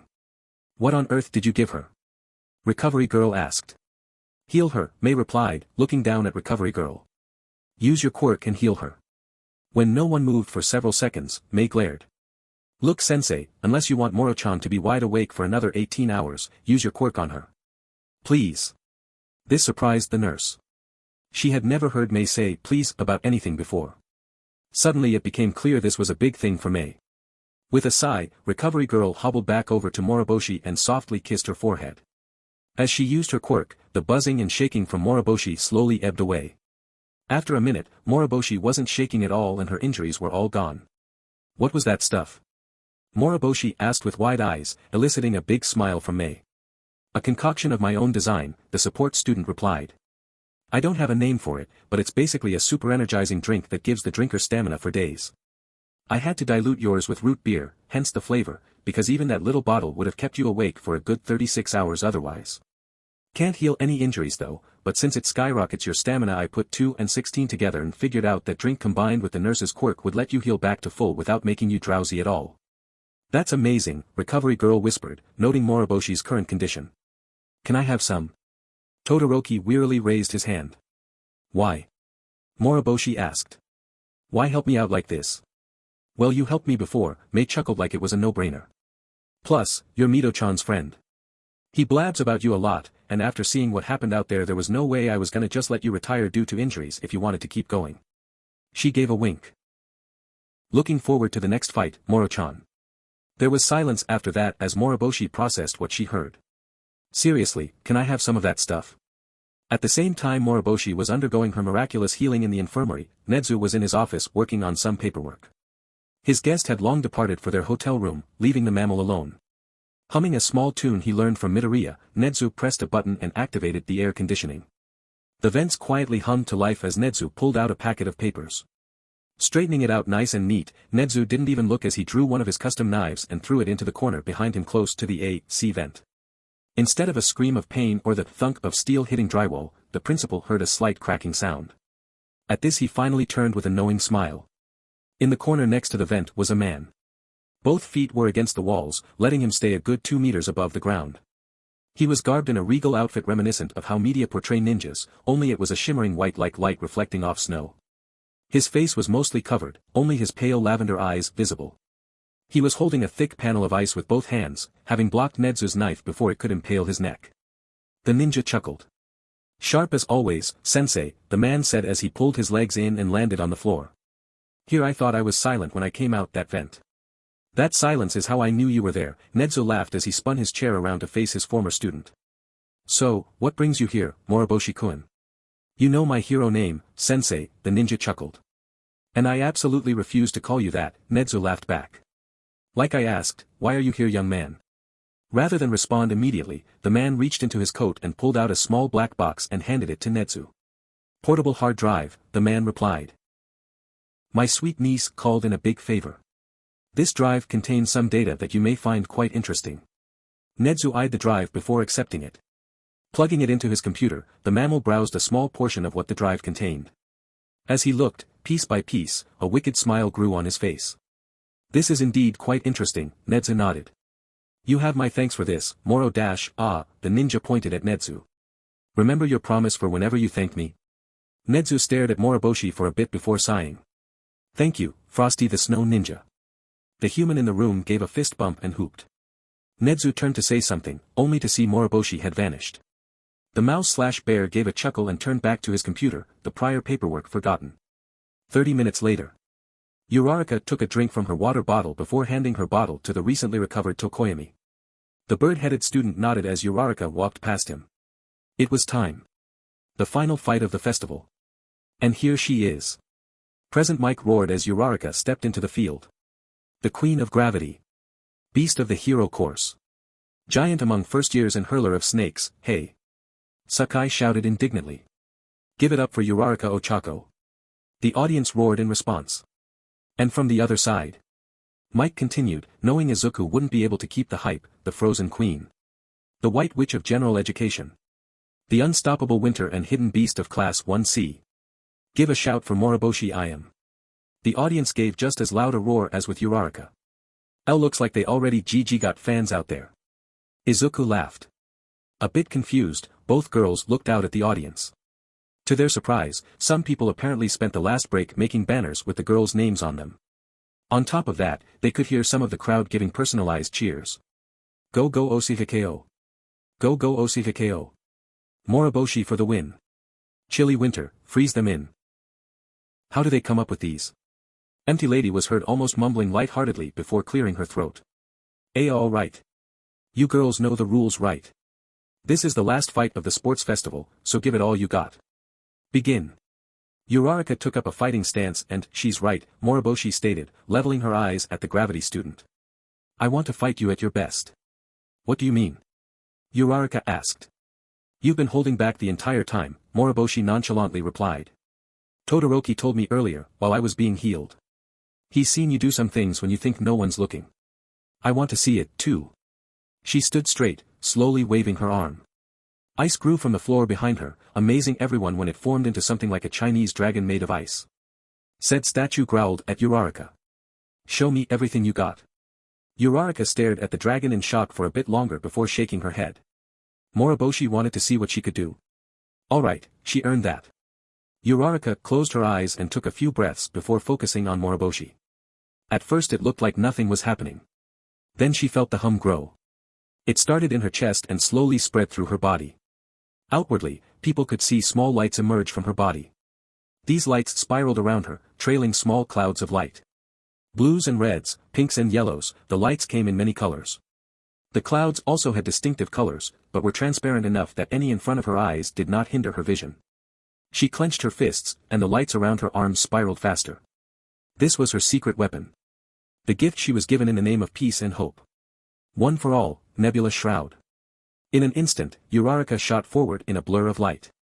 Moriboshi sent her ice dragon to intercept the hero student, but was shattered with a single punch. Her momentum was not inhibited in the least, and Ochako readied her fist to strike Moriboshi. The icy girl ducked in time to avoid the fist, retaliating with a punch of her own using a pair of icy gauntlets. Uraraka was struck with enough force to be knocked back a few feet, but quickly recovered and moved back close with a kick. This blow did land and Moriboshi was sent flying across the arena. She would have been knocked out entirely if she hadn't shot a pole of ice from her arm into the floor of the arena. In another surprising act, she twisted the ice to catapult herself back into the arena. She landed and rolled out of the way before Uraraka could grab her. What a start! Mike screamed. Both ladies are going full steam ahead now. What do you think, Midoriya-kun? Mike turned to his co-commentator to see Izuku shuffling through some papers and one of his notebooks. After a few moments he looked back at Uraraka, his eyes wide with shock. I got nothing, he stuttered. I've never seen her do anything like this before. Did her quirk evolve recently? What do those L-lights mean? I don't know. Kid, calm down, Mike said worriedly as he rubbed Izuku's back. You don't gotta know everything. Just watch the fight and say what you think, alright? Izuku looked at him for a few seconds and took deep breaths before calming down and looking back at the fight. It looks like Uraraka-san found a way to alter gravity outside of nullification, the small boy stated. I don't know how, but it looks like she's figured out how to increase the mass behind her attacks. That could explain why each hit sends Moriboshi-san flying. Uraraka gave a smile at Izuku's speculation. One could argue he was somewhat correct considering what One for All provided. Maybe she'd tell him someday. Maybe. For now, though, she was focused on fighting the Ice Queen before her. It was clear Moriboshi was using everything she could as well. She created moving statues, a myriad of weapons floating around her, even walls of spikes to hinder her. After smashing through another wall, Moriboshi growled and clapped her hands together. This resulted in two large blocks of ice forming on either side and smashing into Uraraka. She was lucky to see this coming and elbowed both blocks into pieces. Moriboshi grit her teeth and threw some ice shards at Uraraka before pole vaulting across the arena again. She didn't know Uraraka was this strong. At this point, it seemed like fighting from a distance was her safest bet. Up in the stands, back sitting with his classmates, Todoroki was watching the fight in awe. He thought Moriboshi used some interesting ice techniques during their fight. What she was using here? Those golems and floating weapons. They were above and beyond anything he thought possible with ice. Where did she learn such techniques? How did she learn them? Suddenly he remembered the promise she made him 2 weeks prior. Use your fire, Todoroki. Once you can do that, I'll teach you what's safe for you to learn. He gasped at the memory. He did use his fire earlier today. That meant she'd teach him, right? How many of these techniques would he learn? He was really focused on the fight, but now he was zeroed in on Moriboshi more than before and watching everything she did. For the first time in years, he was looking forward to the future. Back in the arena, Uraraka was starting to get mildly frustrated. It seemed like every time she got close to Moriboshi, the girl would use some distracting attack and move across the arena, out of punching range. She needed to do something to get close before she can react, or find a way to attack from range. Wait. Uraraka groaned as Moriboshi flew away again. She just remembered something she did earlier. As Moriboshi landed, Uraraka knelt down and tapped her palms on some blocks that made the floor of the arena. Utilizing both quirks, she lifted the 2 blocks into the air, earning a cheer from the crowd. With a smirk, she threw the 2 blocks at Moriboshi. The Gen Ed student quickly raised a wall to stop the stone blocks. While the wall was strong enough to mitigate the blocks, it crumbled when Uraraka smashed through it mere moments later. Eyes widening with shock, Moriboshi quickly raised a shield in front of her. Uraraka's fist collided with the shield, but to her surprise did not break through. Moriboshi groaned in pain and fell to her knee. With a shout of determination, Moriboshi pushed the shield forward, carrying Uraraka away from the kneeling ice user. When Ochako was a fair distance away, she finally broke through the shield as Moriboshi clapped her hands to the ground. There was a loud rumbling as the floor of the arena shook and cracked. Before Uraraka could take more than a few steps, the floor underneath her exploded as a massive ice dragon shot up. Uraraka was caught on its snout as it ascended, one of her arms pinned. Gritting her teeth, Uraraka used her free hand to punch the ice dragon. Her arm was in mad amounts of pain, but she was rewarded when the dragon fractured and shattered. Grabbing a piece of it, she pulled herself back towards the arena, leaping and running along the fractured remains as they fell. To the cheering audience it looked like lightning bolt of colors zigzagging down the destroyed construct. The moment Ochako landed on solid ground, she had to jump again to avoid being struck by more flying ice. Looking at Moriboshi, Uraraka saw she was starting to form ice in her hair. She was nearing her limit. The 9th bearer smirked. She was almost there. Shooting forward, Uraraka raised both fists and smashed through another wall of ice to reach Moriboshi. The ice user quickly reformed the gauntlets on her arms and swung her fist at the tall brunette. Ochako caught her fist and squeezed just enough to break the ice before kicking Moriboshi back. The white-haired girl grunted as she landed on the ground. She was breathing deep and on her knees, looking up at the advancing Uraraka. Moriboshi was pretty much at the end of her rope, freezing from quirk overuse and bruising from the blows. The gravity girl had withstood almost everything Moriboshi could use. Only almost. She closed her eyes and slowly got to her feet. Moriboshi had enough juice left for one attack. If she hit Uraraka with this, she'd win. An all-or-nothing gambit. Moriboshi bowed her head and clapped her hands together. Uraraka immediately went on the defensive but kept advancing. After a few more steps, Moriboshi opened her eyes and smirked at Uraraka, who noticed the air suddenly felt a lot colder than it did mere moments ago. Cold snap. Uraraka attempted to move back when Moriboshi shouted this. In an instant, a large circle around Moriboshi became encased in large chunks of ice. Uraraka's foot was caught in the ice, and to her shock the ice grew up her leg, an attempt to trap her entirely. With a shout, Uraraka smashed her good hand against the ice, barely making a crack before it caught her waist. Giving another scream, she focused one for all into both her legs and tried to kick her way out. After a few moments, she broke free and jumped outside the area of effect. She moved into a fighting stance when she landed, but straightened up when she saw Moriboshi. The icy Gen Ed girl wasn't in good shape. She was panting in the middle of the ice growth, her hair practically frozen in place. She looked at Uraraka and gave a resigned smile before falling back against her ice. No one moved for several moments. No shouts from the audience, no comments from Mike nor Izuku. Empty Lady slowly moved towards the arena and leaned down, looking at Moriboshi. Seeing her condition, the giant heroine gently reached down and picked Moriboshi up. Holding her in her palm, Empty Lady gently pressed her other palm down on Moriboshi, using her body heat to warm the student up. Moriboshi Ayam is unable to continue, she yelled. The winner of the sports festival is Uraraka Ochako. Chapter end notes, and there you have it, people. The ninth bearer is revealed, as I promised. I know a lot of you already figured out it was Ochako, but I hope it was still a satisfying reveal. I also hope you like how her nebula shroud, her version of full cowl, looked. After reading a very adorable Izumina fic called What's Mine Is Yours by Evil Muffin Lord, I subscribe to the headcanon that one for all looks different for every wielder. Now we have a question, though. Should I add the Ochako has one for all tag, or should I leave it omitted to keep it a surprise? Tell me what you think. Now we just got the wind down from the festival, and then we move on to the Stain arc. Trust me folks, that arc will be beyond exciting. Until next time. Force and accolades chapter notes. Hello people. Long time no see. Sorry about taking so long. Was trying to update Cobalt and do the Izumomo week. This is the final chapter for the sports festival arc. Up next is more excitement. Read on. See the end of the chapter for more notes. For hopefully the last time that day, the festival arena had been repaired. All the remaining ice had been removed, the students patched up, and the awards podium was assembled.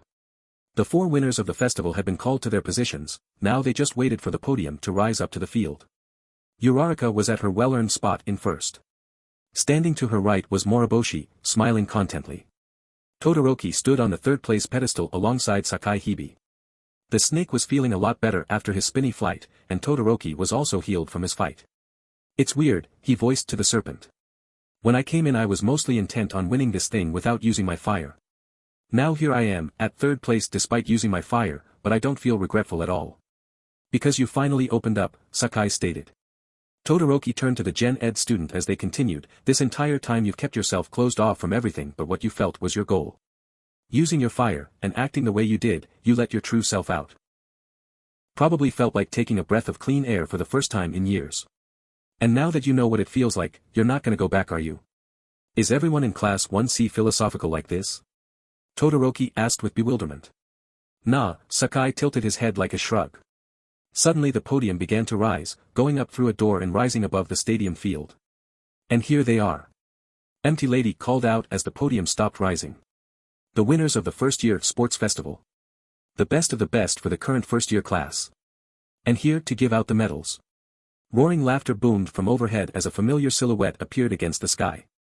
To the surprise of the audience, All Might himself was descending from the roof of the stadium. Laughing the whole way, he landed just in front of the winner's podium. Is All Might himself? Is myself, All Might? There was a bit of an awkward silence as the two heroes spoke over each other. After a moment, All Might turned to the giant heroine, who simply giggled and shrugged before All Might turned to the students on the podium. Clearing his throat, he withdrew the medals from a nearby bag and approached the podium. The first to get his attention were Sakai and Todoroki. I am quite impressed with you, All Might addressed Sakai. Despite not having a flashy quirk, nor indeed a traditional physiology, you still did well beyond what was expected. He stepped closer with the medal, but stopped. How can I hang this? Sakai chuckled and opened his mouth. After staring for a moment, All Might got the cue and gently hung the ribbon from Sakai's teeth. The snake closed his mouth and straightened up proudly before All Might leaned close and hugged him. You made your class proud, I'm certain.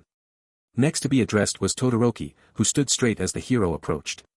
As for you, Todoroki Shounen, the #1 hero smiled, you've surprised everyone here, including myself. You've used your fire, and to incredible effect. Hanging the medal from his shoulders, All Might leaned close and hugged Todoroki. You're on your way to becoming the best hero you can be. The heterochromatic boy nodded, knowing just how right the hero was. And now you, Moriboshi Shoujo, All Might turned to the Ice Queen in second place.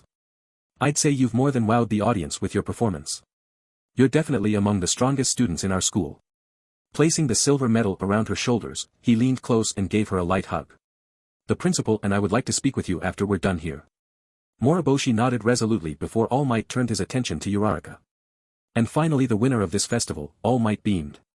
With your quirk you've demonstrated your power as a hero.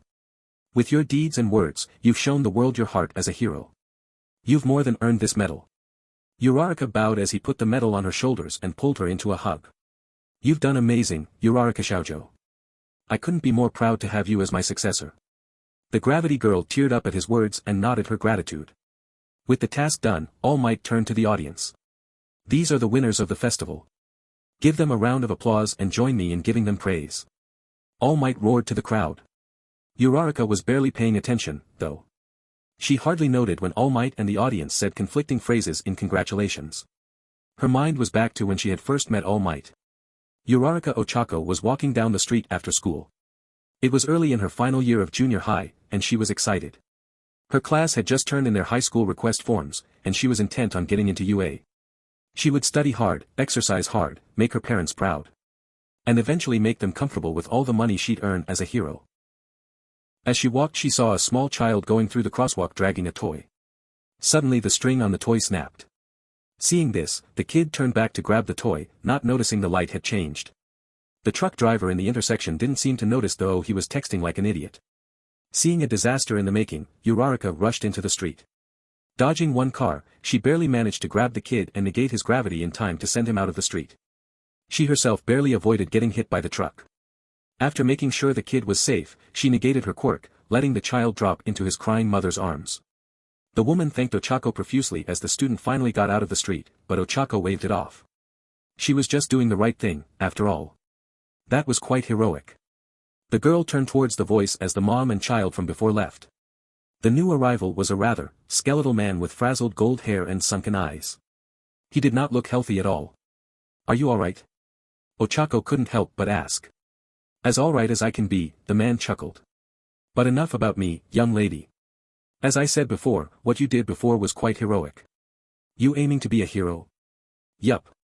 Ochako smiled. "Gonna work hard and enter UA." "UA, huh," the man kept smiling. "Lofty goals, child." "Oh, where are my manners? I am Yagi Toshinori. What might your name be?" As she gave her name, she had a feeling that was the start of a new friendship. And it most certainly was. Whether by accident or on purpose, she wound up meeting Yagi-san multiple times after that. She shared her dreams, her reasons for wanting a heroic career, which he thankfully did not frown upon, and her fears. She was afraid that a simply gravity quirk wouldn't be good enough in a school that was possibly full of kids with better powers. When she said this, Yagi-san simply chuckled and told her not to worry. She was curious why he said that. It was another month or so before she learned why. When Yagi-san revealed himself as All Might, she almost fainted. When she heard the story about his quirk, and how he wanted to give one for all to her, she really did faint. After a quick recovery, though, she accepted his offer with resolute determination. She would become the next symbol of peace, for her family and friends. The trials she had to face were far from easy, but she tackled them head-on. Working both her body and her quirk, she made sure her body was ready by the time of the entrance exams. Simultaneously, just when she thought All Might couldn't be a better person, her family's company was hired to do some work on All Might's agency building. The money they earned from that more than covered the expenses of Uraraka's new diet and workout regimen, and for her new clothes. Who would have thought that working out and actually eating healthy would result in such a drastic growth spurt? By the time she was given one for all, she was taller than just about anyone else she knew, and could bench press every weight in her junior high's gym class. With her newfound height, strength and confidence, she strode into UA's entrance exam feeling like a knight ready for battle. Just as Uraraka was remembering those memories, All Might himself was recollecting those months as he and Nedzu waited in the principal's office. Nedzu was sipping tea while Yagi leaned back in his chair, relaxing in his real form up until the last moment. With a knock on the door, All Might bulked up as Nedzu pressed the button that opened the door. Moriboshi walked in, giving a bow to both heroes before taking the seat in front of the desk. "What did you need me for?" the Gen Ed girl asked. You may not have heard this, Nedzu leaned forward, but the sports festival does more than let the students show off their skills. You see, the school board, teachers and I all know that sometimes amazing heroes can slip through the cracks when it comes to the hero course entrance exams. Indeed, several of the teachers here were initially in general education before being moved up to hero course. They achieved that feat by performing well in the sports festival. And you used your quirk to perform better than, well, today, All Might smiled. Indeed, a quirk like yours is practically perfect for heroics. I feel it was a mistake to let crack. All Might's words died the instant he heard a bone-jarring crack. In under 3 seconds, Moriboshi had conjured a globe of ice next to her shoulder and cracked it like a light stick, generating the noise, before crumbling it into snow that piled on the floor below. Her expression towards All Might was one of anger. Why was she mad? He was complimenting her. I'm sorry for the mess, she replied tersely, but make no mistake, All Might. I have no intention of ever becoming a pro hero. Why? All Might asked. Your quirk is dash and that, the icy student pointed at the hero, is exactly why. Think of what you've said since I entered. Your quirk, a quirk like yours, your quirk, this entire time you've been focused on my quirk, and not me as a person. Your entire viewpoint, and indeed many heroes' views, divides our society into 3 categories. If someone has a strong or flashy quirk, they're a hero. If someone has a creepy or unusual quirk, they're a villain. If someone has a weak quirk, or no quirk at all, you think they're worthless. Because of those viewpoints, you took one look at me and decided I should be a hero despite never wanting to be one. All Might blanched a bit at this. And because of those viewpoints, her eyes narrowed into a cold glare as she leaned forward. You took one look at Midoriya-kun, a boy with the heart and spirit of a hero, and had no qualms with telling him he could never be a hero. All Might almost coughed up blood at this. How did she know about that conversation? Did he tell her? If he told her about that, did he even? Midoriya-kun didn't tell me, Moriboshi explained. I just overheard a few things and managed to put the pieces together. So no, All Might. I declined the offer. I refuse to be a poster child for a society that says one of my closest friends is worthless just because he's not a fucking mutant like the rest of us. She leaned back in her chair, her words complete. All Might was speechless. Was this truly how she felt about him? Truly how she thought he looked at things? And was she right? The silence was broken with a clap. Both All Might and Moriboshi were surprised to see Nezu clapping with a big smile on his face. Wonderful. Wonderful. Nezu lauded the student before him. Truer words have rarely been spoken, young lady.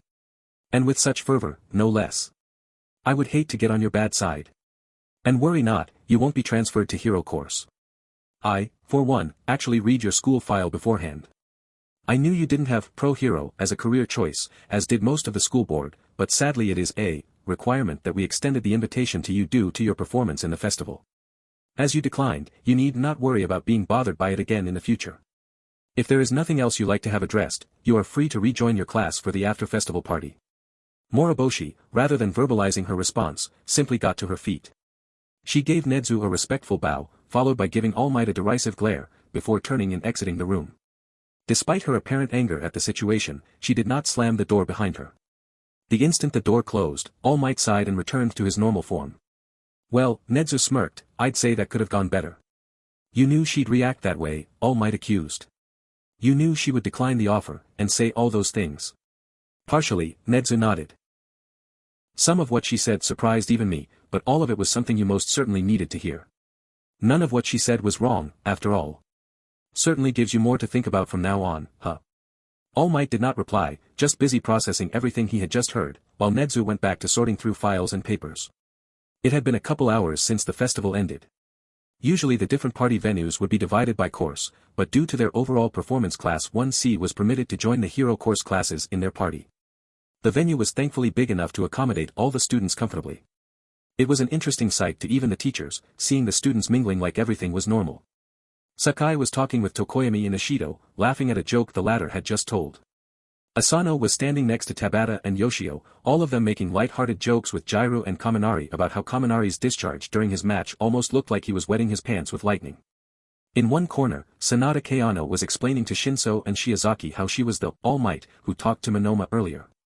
Upon hearing this, several nearby 1B students thanked her profusely. Oyaniko was performing funny tricks with his quirk, Momo was sitting in a chair to be eye level with Oscar, and even the teachers were laughing at some of the students' cheerful antics. Sitting pretty much by himself at one of the tables was Midoriya Izuku. He wasn't depressed, nor feeling left out. He was just enjoying the atmosphere while sipping some cider. Today had been an epic day, and would be a lifelong favorite. The only thing that had him curious, though, was the absence of All Might. He figured All Might would be here, being the heroics teacher and all, but he was strangely absent. Today had been the closest he'd gotten to All Might since the slime incident. He wasn't even there for the hero lessons Izuku had attended. Was All Might avoiding him? Hey, Midoriya-kun, Uraraka suddenly appeared next to Izuku. Enjoying the night? Oh, hey Uraraka SS-san, Izuku smiled. Yeah. It's pretty fun. Why are you here by yourself, the gravity girl asked with a worried face. You can talk to everyone. Like I said, you're practically a classmate of ours already. Oh, it's not that, the small brunette smiled. I'm just waiting for someone. Oh, once they show up, we're gonna be leaving for a small pea party my mom set up. Uraraka opened her mouth, undoubtedly to ask who he was waiting for, but her gaze went past him and her mouth hung open a bit. Turning to see who it was, Izuku smiled. There they are. To Ochako's surprise, Melissa came walking up with Midnight. Ready to head out? Midnight asked. Your mom invited me too. Sure thing. Izuku got up while chugging the rest of his cider. After giving a cough from the fizziness, Izuku turned back to Uraraka, who was still staring at Melissa. Have a good evening, Uraraka-san. The gravity girl only gave a weak wave as the trio walked away. So who was that? Melissa smirked as she leaned close to Izuku. Was that your girlfriend? Wah. Izuku blushed and flailed. No, Uraraka-san is a friend. Wait a minute, Wid did you ask who she was? She won the festival. Oh, I wasn't paying attention to that part, Melissa giggled. I was working on a few final things with May before we give you your new arm on Monday. But they've also been saying her name all day. Izuku almost whispered, eliciting a laugh from both Midnight and Melissa. I'm just messing with you, the American girl laughed as she patted Izuku's shoulder. Though I wouldn't blame you, she is pretty cute. Has some nice legs, too. Woo. Midoriya had officially blue-screened at Melissa's words, getting another laugh from both ladies as they exited the venue. Midnight had brought her own vehicle, so she was able to give everyone a ride back to the Midoriya apartment. As they stepped in, Izuku could smell the huge amount of katsudon both his mom and Kamui Woods had cooked together. In all honesty, his mom's katsudon was far better than any of the gourmet cuisine that was at the party. The dinner was full of stories from the pros along with some stories of his mom's years at UA. Even Melissa pitched in, talking about some funny things that happened at Island. Izuku was enraptured at every word, laughing with everyone. At the same time, though, Izuku did his best to keep Melissa away from his room and hiding his baby photos. A couple hours later, as the adults washed the dishes, Izuku sat on the balcony of their apartment.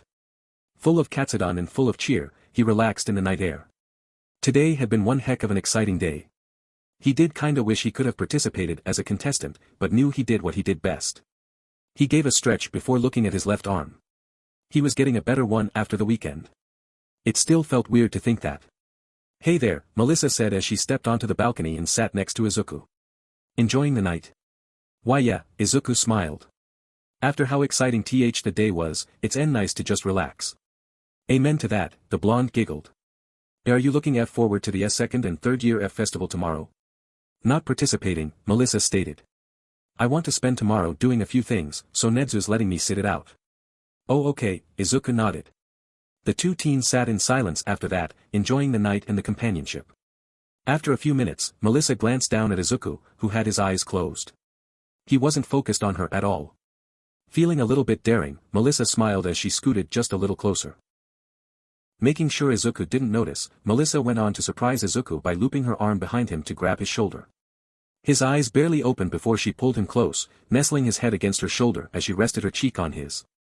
She could practically feel Izuku blushing underneath her. Relax, she softly whispered. This is cozy. It took another